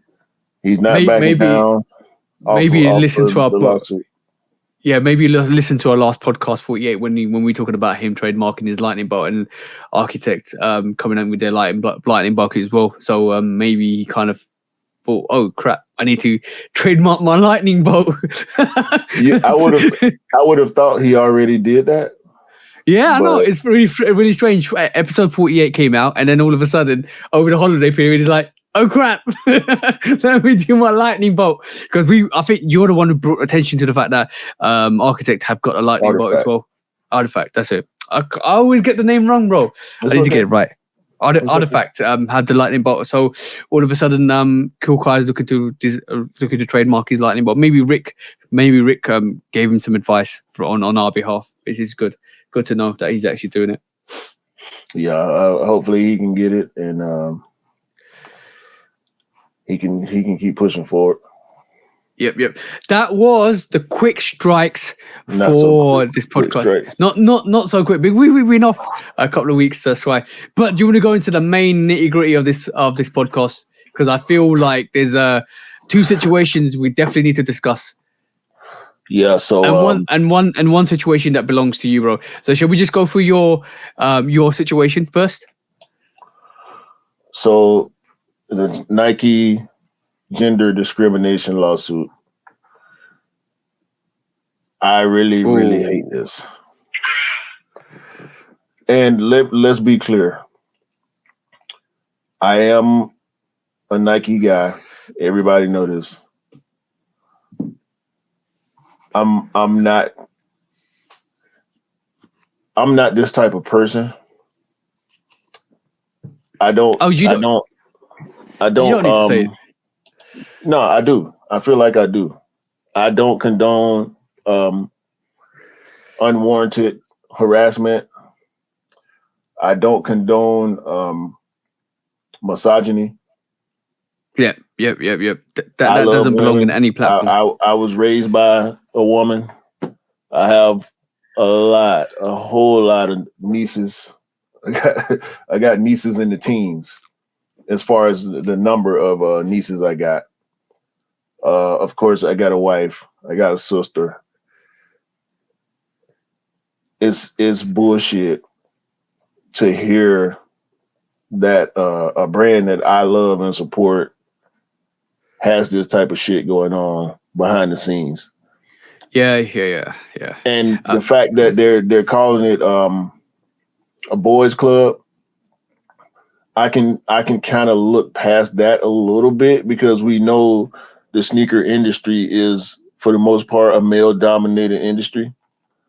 Yeah. But like that doesn't excuse this at all. No. It's stuff like this does not belong in the sneaker arena at all. It's not about definitely not about anything to do. It's not about this. It shouldn't. But this whole misogyny, this whole the sexism does not belong in any industry, any industry at all. Because we should strive to bring up every single creed. Doesn't matter what kind of orientation you are from, or where you come from, or what gender you are. It should not exist. I was surprised to learn about this. Like, I was like, wow. A few moments later. Yeah, sorry about that, guys. Unfortunately, my mistake. I just basically touched something and now it just disappeared off the screen. But yes, it's really bad to see this kind of behavior from what we regard as one of the best companies out there in terms of the sneaker community. But unfortunately, bro, like when it does come up, we have to bring it to light. We have to talk about it. We have to kind of discuss it because it's not right. It doesn't belong anywhere in the industry itself. And unfortunately, this is one of those occasions where Nike need to sort themselves out because unfortunately they weren't just doing it with a tip, bro. Because at the end of the day, like, you can't have this happen in you can't have like, especially oral at work, bro. Yeah. And like, in reading about this, the one plaintiff was saying that she pretty much was being harassed by her boss. She had been called names that I won't repeat on the pod. Being physically harassed and verbally harassed at work, and also being threatened. So This is bad, bro. Now, hopefully, whatever the truth is does come out. Hopefully, Nike is transparent about this and they're genuine about trying to get this type of behavior out of the company and move forward with as clean of a slate as they can have. We know in recent years, the push for equality in the sneaker space has kind of been spearheaded by Nike, doing more women exclusive colorways, women exclusive sizing, doing collabs with a lot of women artists and creators, which is good. Yep. But when I saw this story, I immediately thought to myself, were they doing that to try to mask this bad behavior that's been going on? I don't think that's the reason why. I think there's a massive push for female sneakers over the last 5-6 years. It's good to see that it's progressively got better and better. We see more very good female exclusive sneakers, which is awesome to see. But unfortunately, what's this is kind of a bit of a knock on Nike for what's happened. I think female sneakers struggle in this community anyway. Not only from the discrimination that some sneakerheads show them outside of the industry, but also with kind of sneaker releases, sneaker size. The whole me and Cam we've been talking about is that the bell curve for the sneaker sizes needs to change. That needs to be rapid so that female sneakers have got more choices in the lower ranges as well. I just feel female sneakerheads have it hard anyway. And this is another slap in the face for them because it was only in 2020 when there was another case where one of the guys within the UK scene was taking advantage of females and in their position of power, and this is what it derives from being in that position of power. Doesn't matter what gender you are, if you take advantage of your situation, then you don't deserve to be in that situation, for one. And secondly, if you are out here to discriminate any race, creed, gender, then you don't belong in that position anyway. Because the sneaker game is supposed to be independent of any political values or independent of any your determination of any gender. It should be equal and for everybody, and that's what I truly believe. And if you are taking advantage of the situation you're put in, or you've been blessed to put in, then you don't deserve that position at all. Unfortunately, LGBTQ plus people buy sneakers. Yep. Women buy sneakers as well as men. So exactly that. Everybody deserves a fair shake and a spot in this space. This space is, even though it's male dominated, that don't mean that others aren't welcome. This story, in my opinion, gives that perception that women don't belong. And that's definitely not the case. I'm going to highlight this, and this is just something that's lived with me for quite a while. Very, very back in the early stages when I was basically on Instagram, and I was starting to do lives, and we had a particular person that we don't talk to anymore, and I wanted to invite a couple of female sneakerheads on the show to give their representation. And the question I got asked by that particular person was why they inflate the prices of sneakers anyway. And my response was no. Everybody has a say in what goes on in the sneaker world. You can't just say because being a male sneakerhead that picks up sneakers that you feel a certain way about female sneakers. That's not on. Everybody has a say in this. Everybody has a say and quote on this. And thankfully enough, obviously that person was obnoxious and showed his true colors, and we don't talk to him, and that's great. But at the end of the day, from then on, I do invite anybody to the platform on Instagram. We have a lot of female sneakers come through. We have a lot of people come through and have a conversation, open conversation about how they feel, how they value it, and it's important. It's very important to get other people's opinion and how they kind of transverse into that sneaker community. Because let's be honest, yes, right. From from the 70s, the 80s, the 90s. It's been very male dominated, but during that time, there have been a few sneakerheads that have been picking up sneakers from the on off. They've really been fascinated from sneakers from the on off. So it's very important to actually pick up that conversation with the right people, to increase the coverage with those people, to help assist those people with picking up sneakers, because at the end of the day, male, just because you're male doesn't mean you're predominantly biased for picking up sneakers or any other subject, because at the end of the day, it's for everybody. Exclusivity and gatekeeping doesn't belong in this community. And this is and unfortunately, what's happened with Nike at this moment in time, and behind closed doors and calling a boys club and all of that stuff, is gatekeeping, and it doesn't belong in this community. And that's where I stand with it. Everybody has to have their say. Everybody's got their own opinion. Everybody's got their own likes and tastes. It's for our respectful ways that we go about it, and the way we kind of comprehend that, and the way we engage with that is very important.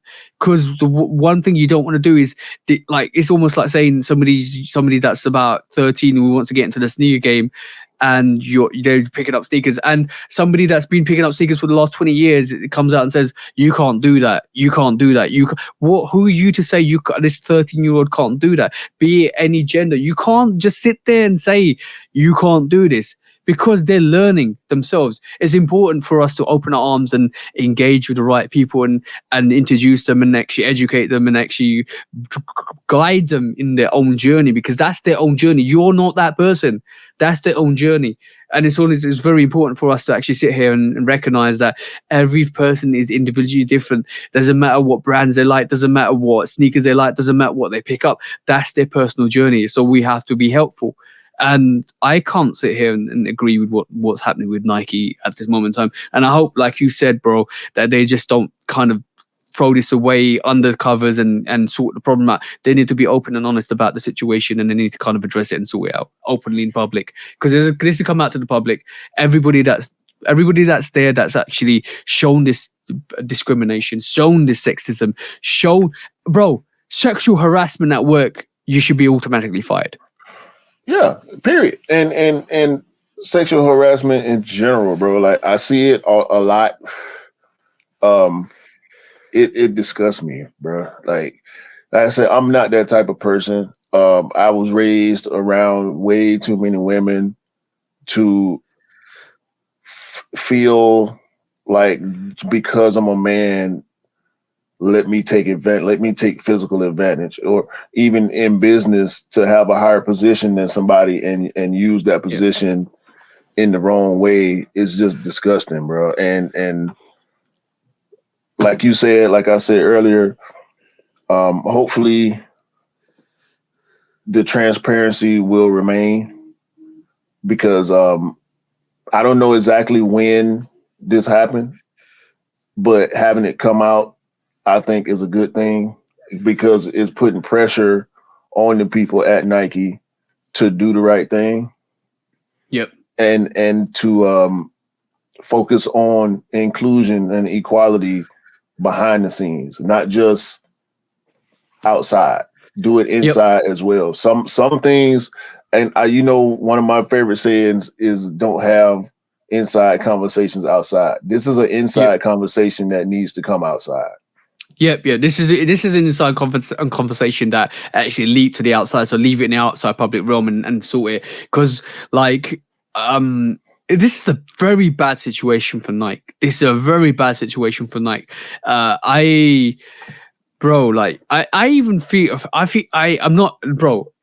not a simp. I don't sit here and if you guys don't know what simping is for when people say stuff and do stuff just to please. We're not pandering. We're not pandering. This is not pandering. This is not as you call it, simping at all. This is really how I feel. Y'all know. I mean, y'all should know if y'all have been watching and following the podcast, or follow us on any social media platforms. We love our fellow sneakerheads that happen to be female as well. We try to get them on the show as much as possible, especially with Sneaks and with Jenny. They're two people that converse with us a lot, and Yep. they support us, so we support them in turn. Yes, most of our sneakerhead friends are male. We're men. Most of our friends are going to be men anyway. Just like with women, most women have a bunch of female friends. Yeah, that's kind of how that goes. I've assisted Jenny on a couple of sneakers, so I've tried to help for sneakers fresh out of the box. I've helped and we out. shout them out all the time. So all the time. This ain't pandering. This ain't this ain't sucking up. This ain't ain't no agenda behind this for us. You know what? You know what I really find offensive? Like I don't know how you feel about this. Is when guys, I'm guilty of picking up female sneakers. I'm guilty of that. I've got the Singles Day Fighter 4, the Bluebirds. I've got the Gore-Tex 5. They're excellent sneakers. And unfortunately, I wish they were more of a generic release. But what I do really get offended by is when guys turn around and say, well, females get female sneakers, and we don't get them. But why do females pick up male sneakers? And what you don't, what I don't understand about that whole comment is, don't you realize that general release sneakers are male dominated sneakers because the bell curve don't work for female sneakerheads? That's what I don't understand. But the men's sizes are predominantly more higher. Yeah, bro. Too. Yeah. The average size one from 7, from 8 to 11 is more made than the other sizes. So I do feel sorry for the guys who are 12, 13, 14. I do feel sorry for the ladies and gentlemen that sizes are 7, 8, 9, 10, 11, or 7, 6, 5, 4, 3. So and even sometimes the size range don't start below a size 6. And most of the female sneakers that I know are size 4.5 or 3.5 or 2.5. They don't get the opportunity to pick up, but then they'd have to go down to a GS size, which is not the same quality. So if you talk about inequality, that is inequality in itself, which all the brands need to address. Not just Nike, not just New Balance, not just Adidas. All the brands need to address the fact that their bell curve or their production range don't accommodate for smaller sizes, right? So when somebody says to someone, a male sneakerhead or a guy comes to me and says, "Oh, female sneakers get their own exclusive size ones. They shouldn't be picking our past sneakers." No, bro. What you don't realize is every single release that has happened that's not a female exclusive is a male exclusive. Pretty much. And so, to your point about the bell curve, I just wish that some of these women's exclusive colorways came in my size, because I wanted Bluebirds, but if I go half size down to Jordan 5, they're gonna be heels. Yep. Pun intended. Exactly. And this is what people don't understand, and this is what people don't. And this is not even me simping. This is me telling the straight facts of the situation. The situation is that normal releases don't work for females or smaller size gang which want to get size 6 and below. I've had many times where I have the conversation with a size size 3.5 sneakerhead, which I'm said, sorry, it doesn't work, or let me see what's happening. And unfortunately, most of the cases outside the States, they don't come here. They don't come in the UK, EU, and that's unfortunately the situation and realism that we live in. And what people don't understand is that doesn't work in the modern day age anymore. No, it doesn't work for a lot of people anymore, and that needs to change.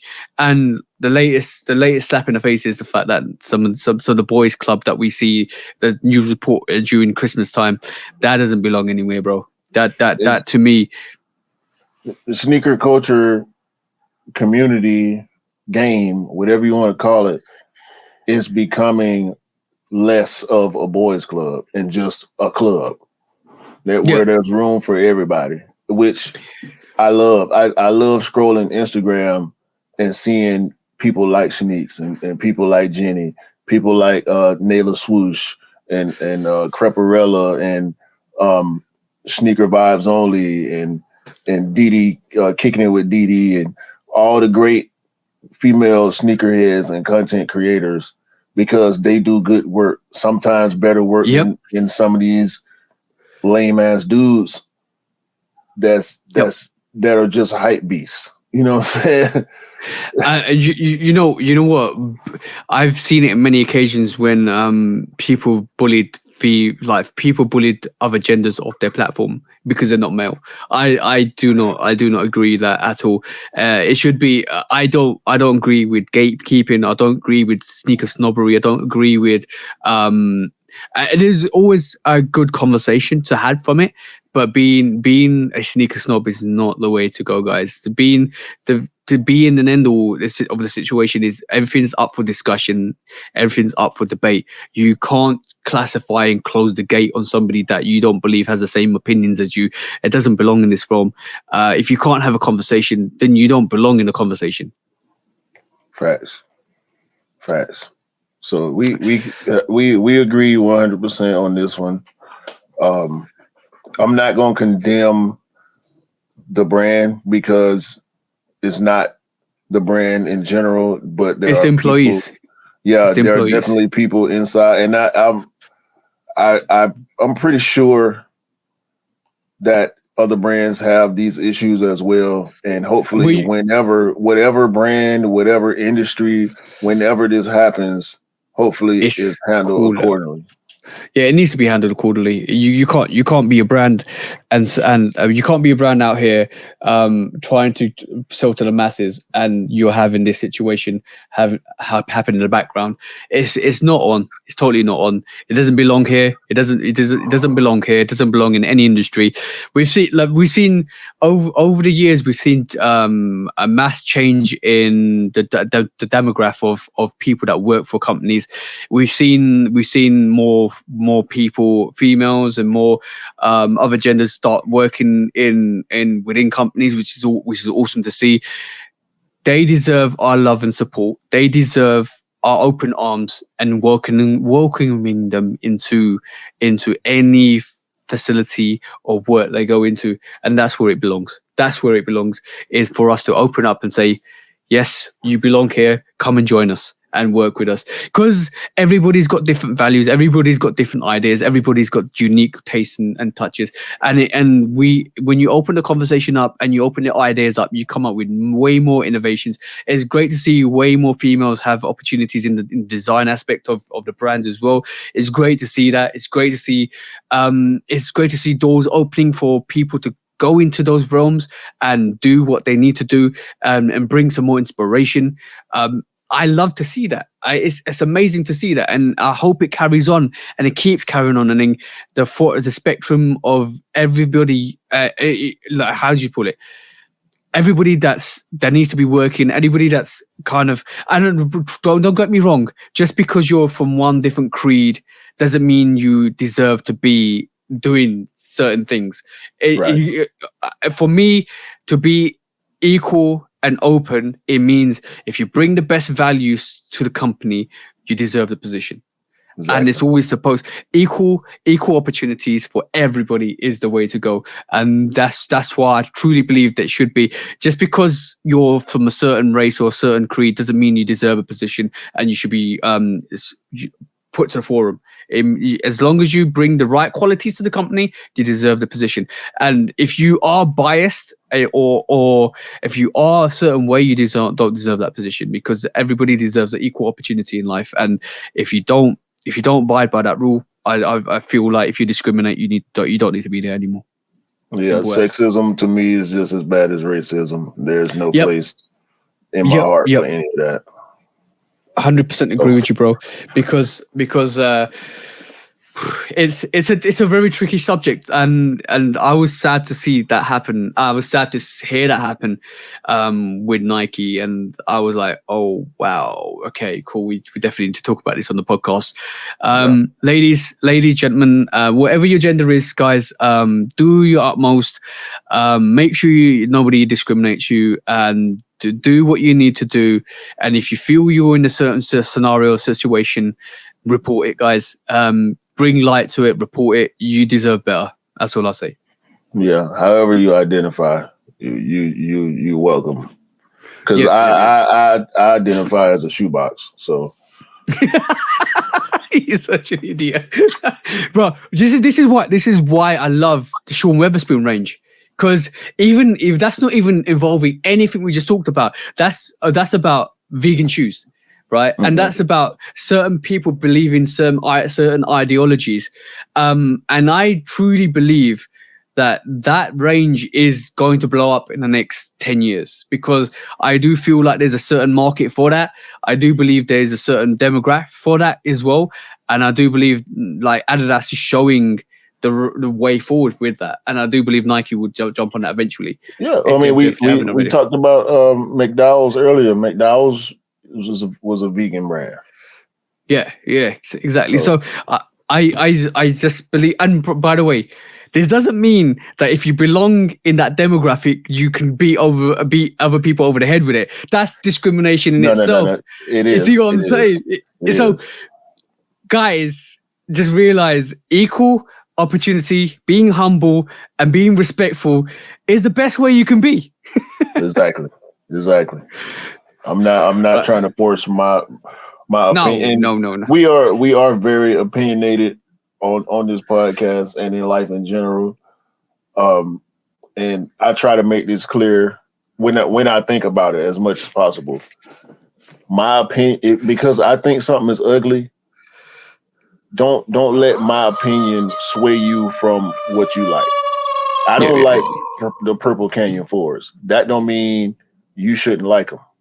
My opinion is not law, and neither is no. So I think that's not what we're here for. We're here to give our opinions. We're not here to sway you off of anything.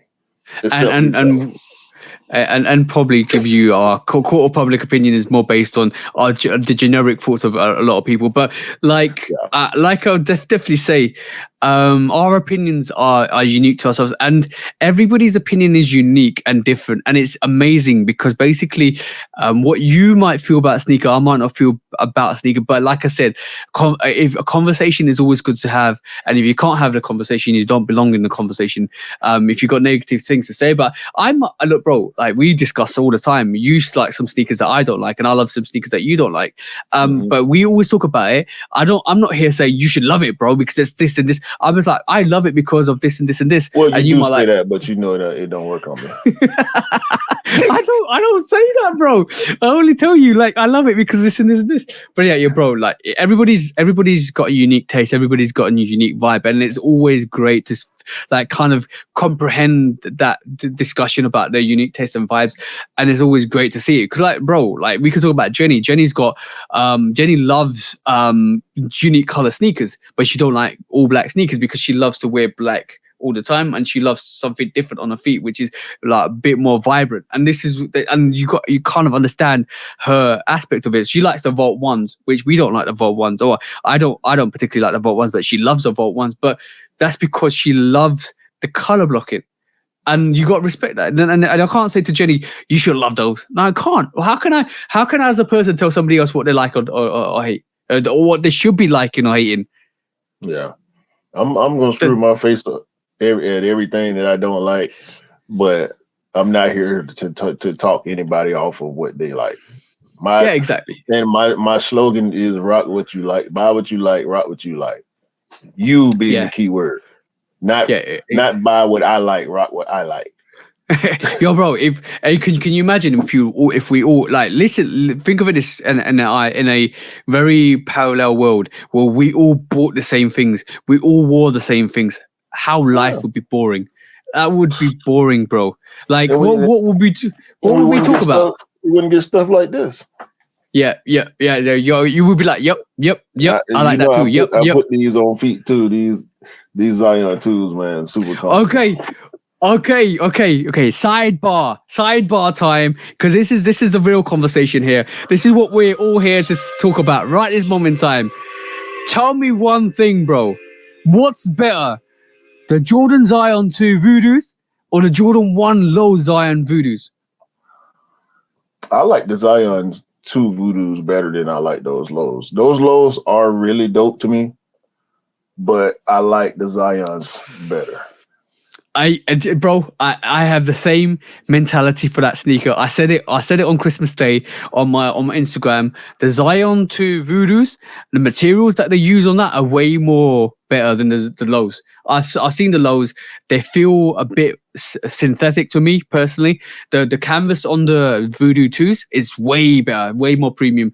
I think that sneaker is dope. And the amount of people that reached out afterwards, bro, guys, if you love the Zion 1 low Voodoo and it's in your top 5, great on you guys. But me personally, that Voodoo low Zion 2 is so good. So good. And I remember the time when we were talking about it I instantly bought it off that conversation. When me and you were talking about it, because that sneaker is dope. That sneaker to me, that sneaker is the reason why we got the Jordan 1 low. Simple. Yeah. It's my number 10 for the year. Oh, that's a great shout, bro. I don't know if it's gonna make my top 10 list, but that is such a dope. And we talked about top 10s, and this is why I hate doing top 10s, because I wish I could put that Zion 2 in there, but I can't. Hey, it is what it is, bro. It's my number 10. And I had to put it on feet before the year was over to confirm the place that I wanted to give it, because I wanted to put it in my top 10. But I had to even though I had it on feet before, I wanted to have it on foot for the day. And yeah, they in there. I'm gonna say something very controversial. Not controversial. I'm gonna say something. I think it's very disrespectful to do a top 10 to the other shoes that don't make the top 10. It's opinion, bro. Like we just had a whole discussion about opinions. Like it's just people's opinion. I don't mind. I don't understand everybody's list. I just hate to feel like people are putting certain stuff on their list for hype's sake. Okay, and I purposely don't do that. You're talking about when people put the Travis Scott low Black Phantoms up on their list. I mean, who's to say if it's genuine or not? When I said that, I was mainly speaking on publications, because when you look at the publications top 10 lists, you know, the complexes and the Nice Kicks and the other sneaker media outlets, when you look at some of their lists, not anybody in particular, but when you look at some of their lists, you like, it's all the OGs and long-time returns that we had from 2022, and you put that on the list? Like, come on, bro. In my opinion, anybody that doesn't have the Cardinal 7 on their list is missing the boat. I feel the same way about the 2. I feel the same way about the Lost and Found. Those 3 sneakers, I think, are essential to anybody's top 10, but that's my opinion. You get what I'm saying? I'll tell you something really interesting, and I find it really hard to, and this is quite funny, because sneakers that come out in full time tend to make the top 10 list quite easily, because a lot of people forget about what I actually released earlier. Yeah. When I was saying to somebody the other day, I was thinking, this came out, and I mentioned the Fire Red Freeze, and they said, I forgot the Fire Red Freeze. Yeah. Top 5. Because bro, definitely top 5. Like, this is why I think this year is going to be really hard, because the amount of OGs that have come out. You had think of it, the Lost and Founds retro. A lot of people don't like to do retro lists. I might do 2 lists. I might do a retro list and a non-retro list. Because the retros will dominate my top 10 list easily. You got Lost and Founds, Fire Red 3, Cardinal 7s. You had Playoff 12s. You had the Chlorophylls. You had the Midnight Navy. Hey, Playoff 12 was last year. Was it? Yeah, I'm not sure. Maybe I'm getting that one wrong. Yeah, Playoff 12 was last year. Okay, cool. Well, no. You're right. Playoff 12 was early this year. And see how we forget because it came out early. So I'm thinking about the assist that I made on those, and I was mistakenly thinking it was because I just remember it being around cool gray time. Yeah. So that was a reverse. That was a reverse taxis. Or was it taxis? One or two? Yeah, the royalty. Yeah, the royalty. That's what I'm thinking about. I'm thinking about the royalty 12s. You're right, bro. I'm telling you, there's so many sneakers that come out a lot like this year. That a lot of people forgot from early on. There's been so much heat. There's so much heat. It's difficult this year. This year's probably one of the hardest years to kind of come up with the top 10 for me personally.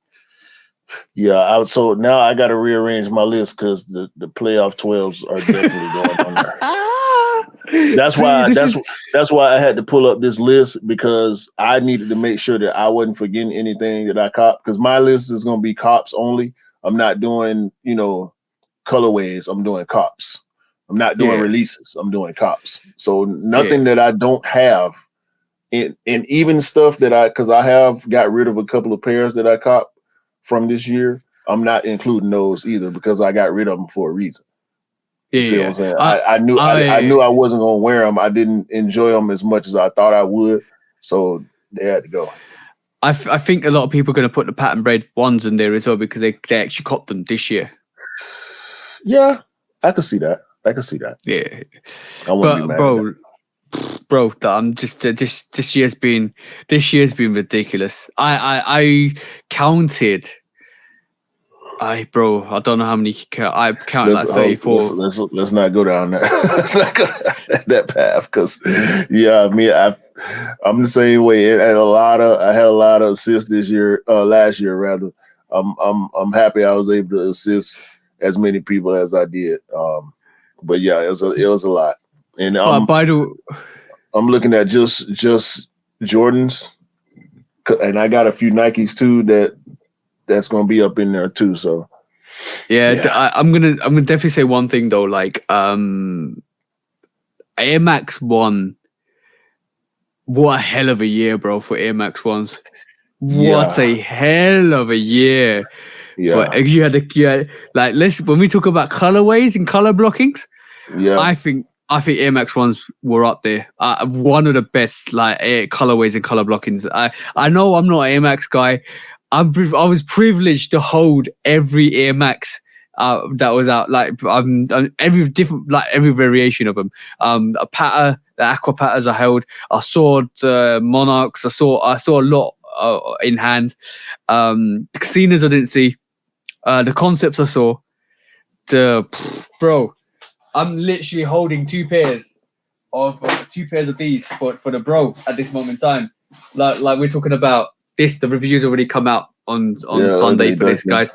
Ugly Ducklings. This is a dope colorway. I've got the pecans here for Dell as well. The assist after assist, bro. But the Air Max had a year, bro. 35 years, and what a way to celebrate the 35th anniversary of the Air Max 1, and also the Air Trainer 1, because some of those colorways are dope, bro. Dope. Yeah, you're gonna have to just put the Air Trainer in as a silhouette and not colorways, because you got 15 or 16 variations of that. There's truly been a blessed year for Air Max 1s and Air Trainer 1s. Everything that's had an anniversary. Even the Air Force 1s had a brilliant anniversary. Like, that's how you do an anniversary, bro. That's how you do an anniversary. 100%. So what else we got, man? Let's wrap it up. I gotta get ready to slide in a minute. Next up on our little bit of our main subject is this, bro. Balenciaga and Adidas paused their relationship, but I find it interesting, because I think Balenciaga are guilty of what they did in terms of the whole the BDSM campaign. BDSM campaign. I don't know how to put it without being abrupt, but yes, I think it's a bit hypocritical of Adidas for not stopping that collaboration. Well, I'm happy they did decide to put a pause on this. They should be stopping it. Yeah. Also, I didn't know until recently that Gucci owns Balenciaga. Yeah. I didn't know that initially. So they're all interconnected, bro. Somehow, some way. Yeah. So good for Adidas. They need to make all the right moves right now. With the loss of Yeezy and all the restructuring that they're doing, the loss of income. They have to make all the right moves right now, and I think this is the right move. Yeah, but what I don't understand is that was on the 20th of December, and how promptly they got rid of Yeezy on their branding was quite quick. Like we heard about it being paused, and within a week it was done. This is beyond a week, and they're still having discussions. I do not agree with them pausing it. I think they need to stop it and cancel their relationship with Balenciaga. Whatever Balenciaga did was as bad as what Kanye did, or even worse because it involved innocent people. Bro, Adidas need to promptly cancel them. I'm talking, no more business. I agree. Because that's not right, bro. What we know, we're not going to elaborate on what happened. We know what happened with Balenciaga and their campaign. This is one of those situations where if it does carry on, if Adidas do reignite the relationship with Balenciaga, I don't feel it's good for their image at all. No, I think they're buying their time right now. I wonder how much this relationship actually does for their brand as far as financially. I don't think they need Balenciaga at all. Obviously it's probably profitable for them because they continue the relationship, but prior to the controversy. So I'm pretty sure they're making something off of it, but is it really worth being attached to a company that just continues to do stupid stuff? Yeah. And the whole excuse Balenciaga used with the situation was poor, very poor. The apologies they came out with that situation, very poor. The fact that we all also celebrities get wrapped up in this, and they were hesitant to kind of drop Balenciaga because Balenciaga was paying their wages. Bro, like the whole situation is really poor from Balenciaga, and the fact that it took Adidas quite a while to come out and cancel and say we stopped the relationship with Balenciaga, because that whole situation happened at the beginning of December, or end of November, and then 20 days later, the Balenciaga and Adidas paused their relationship or their situation. I feel it was a poor attempt to kind of buy some time and sort out the situation, and it got worse and worse and worse for Balenciaga. And people were burning Balenciaga merchandise, and then after that, Adidas came out and said we pause. And I feel it's a bit hypocritical of Adidas to come and not react quicker to the situation. And even with the Kanye West situation, same thing. They were quite slow off the mark to do what they did. And it feels like, why are you so slow when you know what needs to be done? It's just business, bro.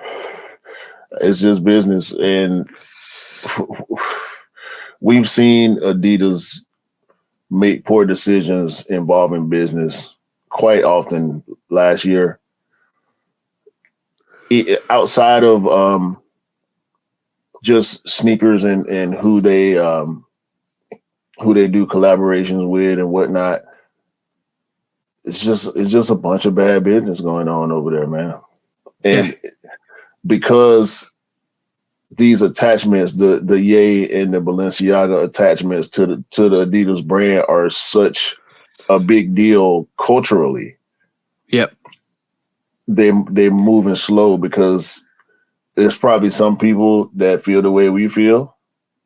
Then there are others that say no, like this is too big. It's making too much money. We having too many problems already. We don't need to keep putting this type of news out. You get what I'm saying? Like on a more problems, just more problems. Every time you hear something, it's bad. So I think somebody over there is hesitant to want to put more bad news out. So what's worse, the Kanye situation or the Balenciaga situation? In your personal opinion only, what's worse?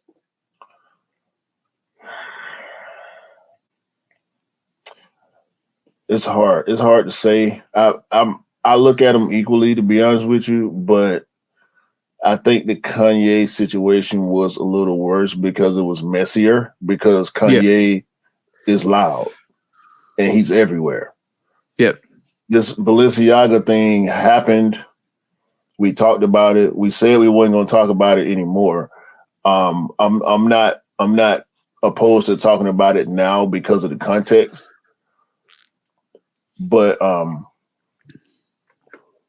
I think the Kanye situation was worse just because of how loud he was about it and the type of stuff that he was saying. Yeah. Okay, cool. I think it's more equal. Just because of what the situation with Balenciaga is. To an extent. To an extent, I think the Balenciaga situation is a bit more worse because it's being suddenly silenced, and we don't know. With that brings more. Okay, cool. It was okay to do it. Kind of. Yeah, I agree with that. So from that standpoint, I think me personally, the Balenciaga situation was slightly a bit more worse because of who the entailed people or all the entailed persons were involved in it, and the innocence of the people that were involved in it because they didn't know any better, and the families that put them in that situation in the first place, which was way worse, bro. So for me personally, I believe that situation was slightly a bit more worse.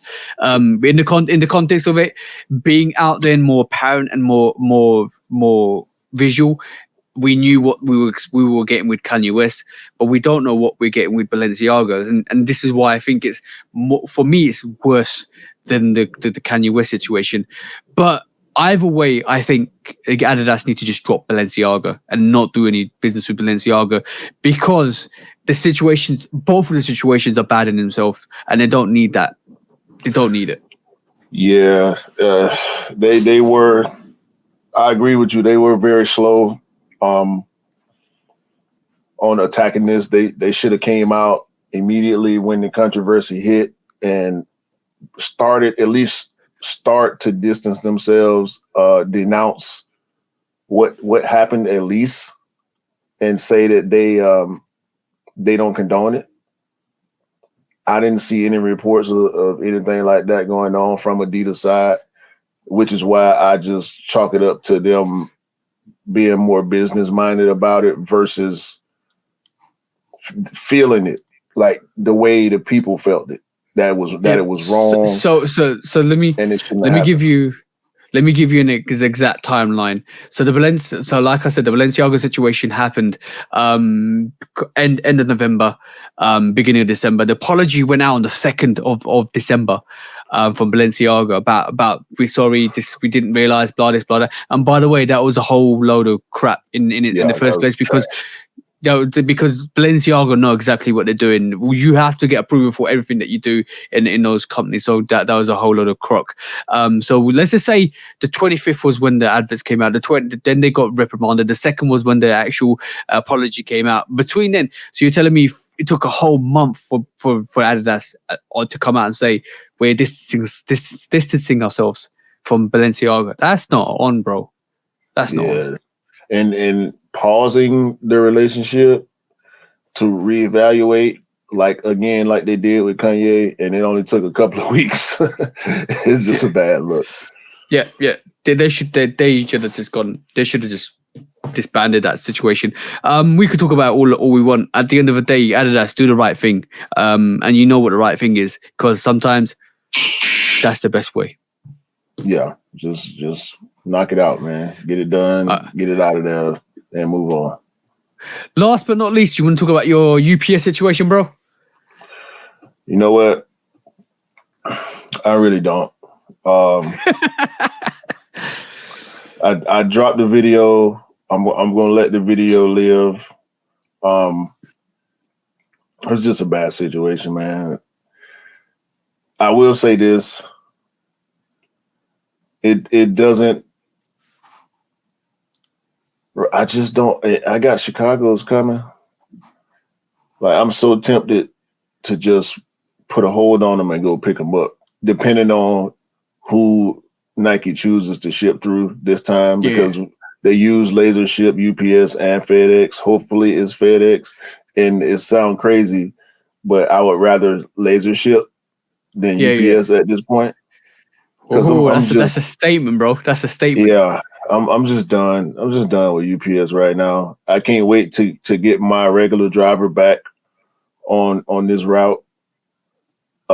If it's him, once I see him, I'll feel better about it because I just trust him. I know he's a good guy.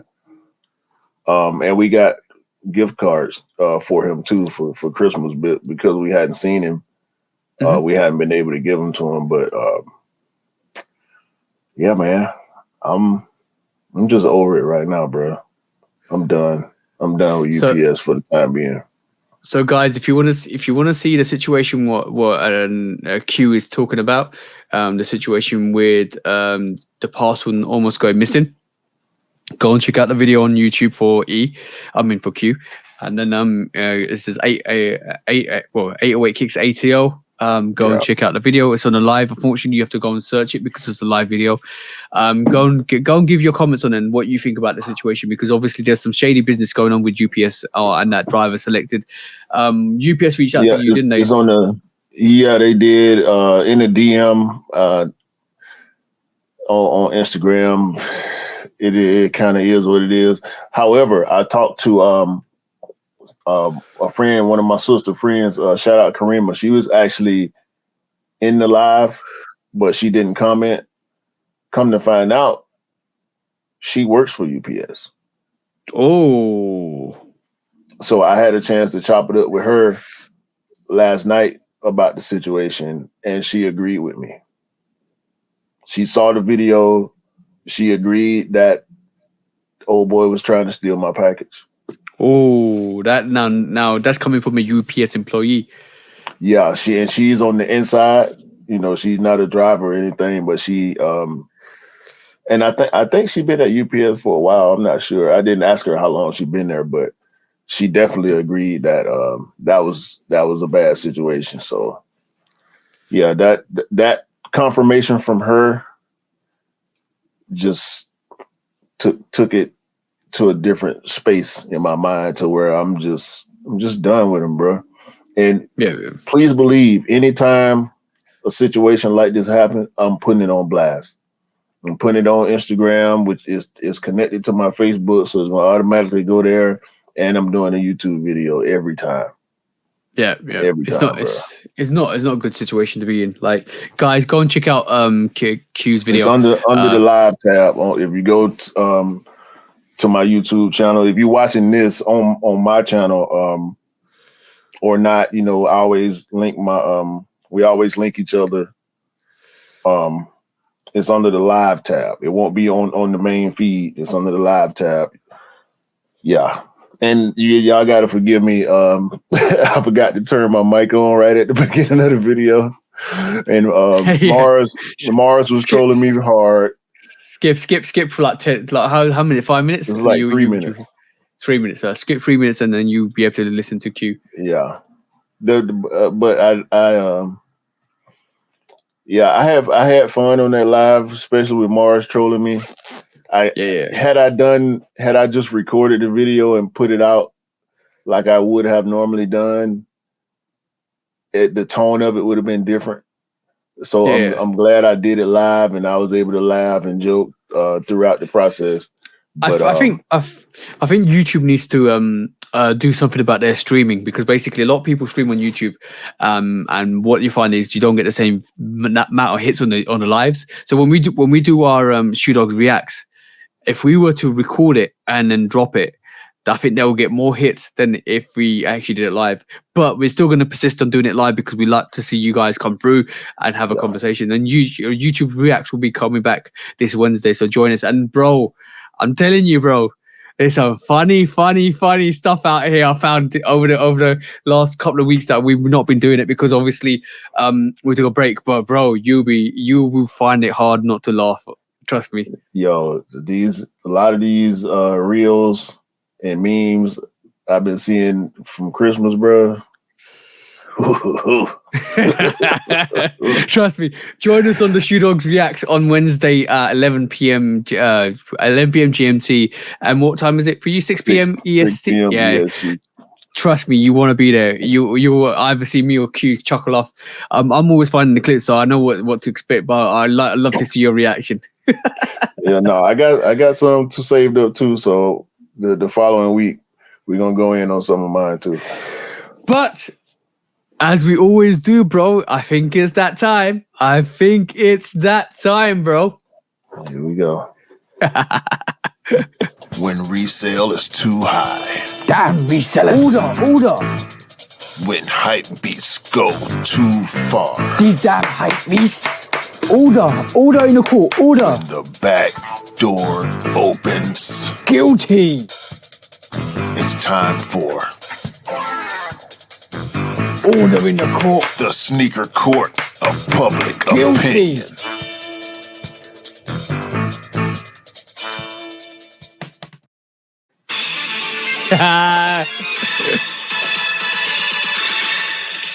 Guilty. Yes, we're back with Shoe Dog. Was it not Shoe Dog? Yeah, Shoe Dog's Court of Public Opinion. I'm getting it wrong. I haven't done this for ages now. Like, we're back here for the Court of Public Opinion, where we take the court case for a couple of court cases on the docket for the week and judge them and give our public opinion, because this is the sneaker court of public opinion, guys. And today I'm here with Executioner.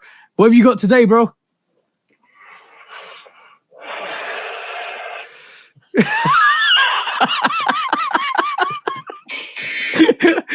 What's that? What the hell is that, bro? We got this charcuterie blade of justice. Okay? Where we cut your Swiss cheese of your choice. Yeah, we gonna cut the cheese today. I know it's a lot of cheese out here. Yeah, a lot of cheese here. So today, what we're going to bring to court is what's on the docket is, first of all, number one, is this shambles? Is this absolute shambles of a disgrace of, at the moment, the Nike employees, not the company, but the employees? Obviously, we've discussed this earlier in the podcast, where Nike employees are taking advantage of their situation. They're not just doing it right, they're just giving you the tip as well. And this is not what the situation's about. No, never mind the tip, never mind all of that actual bullying. You're taking your actual authoritative position and taking advantage, and you're making your underlings do certain discriminative things that wouldn't be in your contract to do in the first place. Not is it bad for Nike, but you've disgraced the image for yourself as well, guys. There's not a lot to say about this except for the fact that we discussed this for a good 40 minutes on the podcast. I would like to pass this over to Q and give his thoughts and his judgment, and then we'll go from there, bro. It's not right. It's not cool. They got to go, bro. They those people, the guilty parties, if proven guilty, need to go, bro. Simple as that. Yeah, I totally agree with you, bro. Like, this is not on. This belongs. This kind of behavior, especially the fact that a lot of sexual harassment was involved. You've just branded Nike a boys' club, and you basically reaffirmed what everybody potentially could have thought about the company itself. You've just dragged Nike's "Just Do It" sign through the mud, and it's not on. It's not on at all. It's not on at all. So on that note, bro, That was an easy, quick one. Guilty, because you're guilty of giving the tip and all the most to your employees, and this is not what it's about. A workplace is a workplace. It's not to be discriminated. It's not for bullying. It is not for sexual harassment. So just do it. Was the apparent quotations for the underlings to make them do all the bad stuff that you wanted them to. You're in a position of power. Be privileged that you're in a position of power. Be humble that you're in a position of power. Be thankful that you're in that position of power, because at any moment in time and space, it can be taken away from you from your stupid behavior. And that's what it is about, your stupid behavior. So on that note, guys, you're guilty.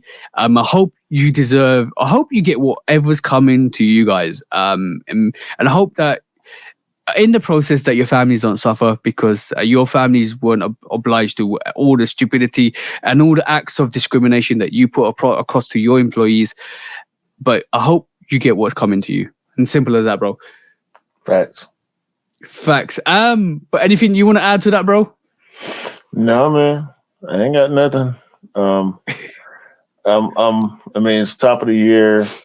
First, Happy New Year to everybody. Hopefully we won't have as many of these horrible cases. I got one more, bro, though, still. Got one more. Yeah. You know this was coming, bro.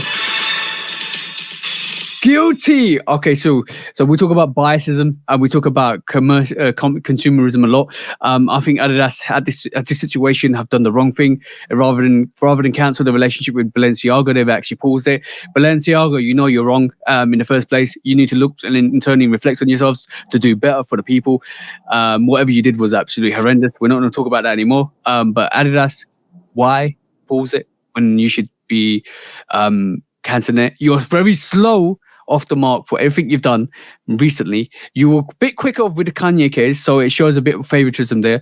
I know you don't want to lose all that money from that Balenciaga's given to you. I know you're 530 million in debt to Kanye West and his brand because you can't sell some of his merchandise. I know you're in a predicament, but do the right thing. Make the right choices, and maybe 2023 would be better for you guys if you actually did the right things. On the whole spectrum, what Balenciaga did and what Kanye did was bad for you guys. Maybe you should make better choices, do better research. Maybe you can't predict what's going to happen with your collaborators and designers, but it's in your entitlement to do the right thing quicker and kind of assess the situation quicker, because it doesn't take you over a month to kind of analyze the situation and come back. Sometimes you can't just sweep things under the rug and expect them to go away. Sometimes that dirt keeps building and building, and all of a sudden there's a lump in the carpet that you can't get rid of. So on that note, guys, you are guilty for not acting sooner and not destroying your relationship with Balenciaga quicker. And this kind of goes out to all the celebrities and artists that work with Balenciaga and that are funded by Balenciaga, because how can you justify the actions? Tell me, how can you justify Balenciaga's actions after you know the truth? I can't. Can you? It don't make sense to me, bro. We know the main one I think was Kim K. After the situation, she came out and said pretty much, I'm gonna wait and see what happens, because she make a lot of money with that company. Yep. But to me, the celebrities continuing to wear and endorse Balenciaga is just as bad as people continuing to listen to R. Kelly's music after the guilty conviction. Yeah, and I understand. Look, bro, guys, realistically speaking, is money worth selling your soul over? That's the question of the day. The question of the day is, would you sell your soul for your money that the company will give you? The fact that you know what they've done is wrong, you know what they've done is bad. Are you willing to do that? At the end of the day, your dignity goes far beyond and your spiritual innocence goes far beyond any monetary value that anybody can put on you. So that's the question of the day: are you willing to sell your soul to a company just because they did something bad? Because anybody that's sticking by, and because we could say the same with Kanye West. Anybody that's sticking by R. Kelly, Kanye West, and trying to kind of, you know what the worst thing is when people try to subjectively take away the art form from the person. See what I'm saying? Because they justify the fact that they can still mess with R. Kelly's music, but they can't mess with R. Kelly. I know he's done some amazing music and stuff like that, but you can't get away from the fact that what he's done. Yo, bro, you put it bang on. It's almost what Balenciaga done is almost as bad as what R. Kelly done, not as to the same extent, but it's almost as bad as publicizing that it's okay to do. Yeah, it's just bad. Bad is bad. Different levels of it. It's still bad. Yep. So on that note, like I said, guys, Adidas, you guys are guilty for not addressing the situation quicker and not dropping Balenciaga quicker, because at the moment your relationship with Balenciaga is still paused. How long it's paused for, I don't know. If you start doing business with them again, I think you're gonna be there's gonna be a lot of repercussion from that. I think a lot of people will not mess with you guys because children's innocence is high priority with a lot of adults and a lot of parents. So do the right thing. That's it. Very much, bro. When resale is too high. Damn resellers. Order. When hype beats go too far. These damn hype beasts. Order in the court. Order. When the back door opens. Guilty. It's time for order in the court. The sneaker court of public Guilty. opinion.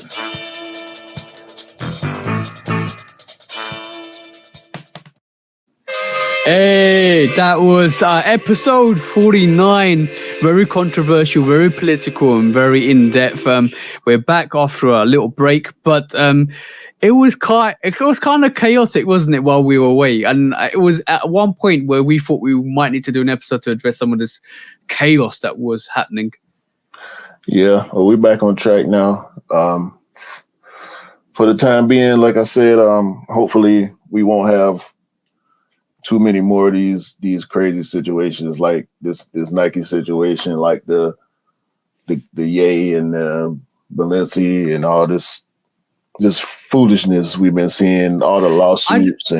I don't particularly like to talk about stuff like this because I like to talk about positive stuff and reinforce it and elaborate on it. But that's why I wanted to stop talking about that stuff in the first place, bro, because it began to fill up the show because it's so controversial, and I just rather not. So that's why I say hopefully we won't see too much more of that type of stuff. Yeah.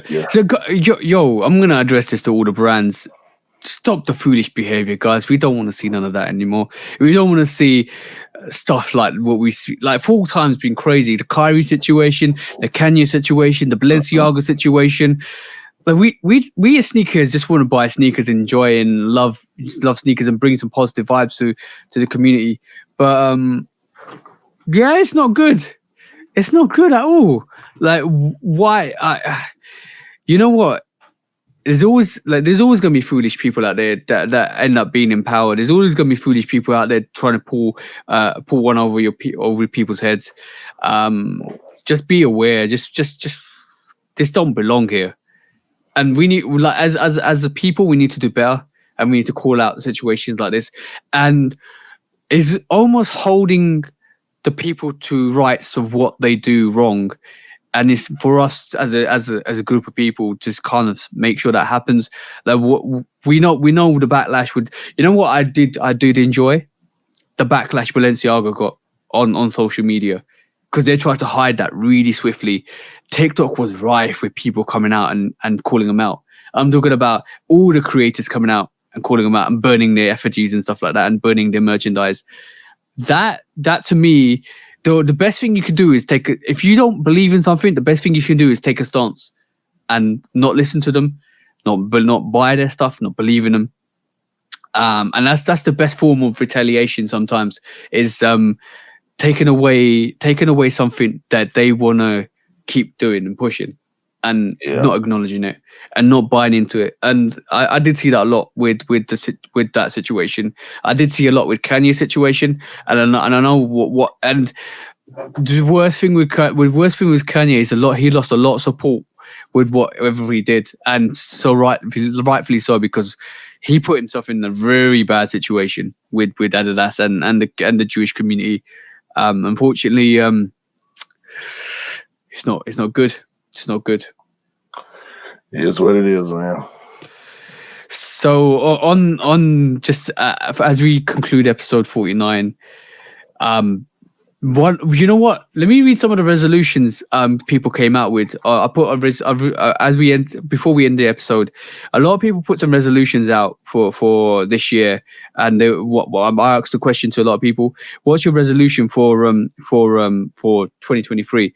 Some of the stuff people said to me was stay humble. Very, very, very, very good resolution. Less is more. And then also on top of that, stop copying bricks. I think somebody said to buy more, which is quite funny.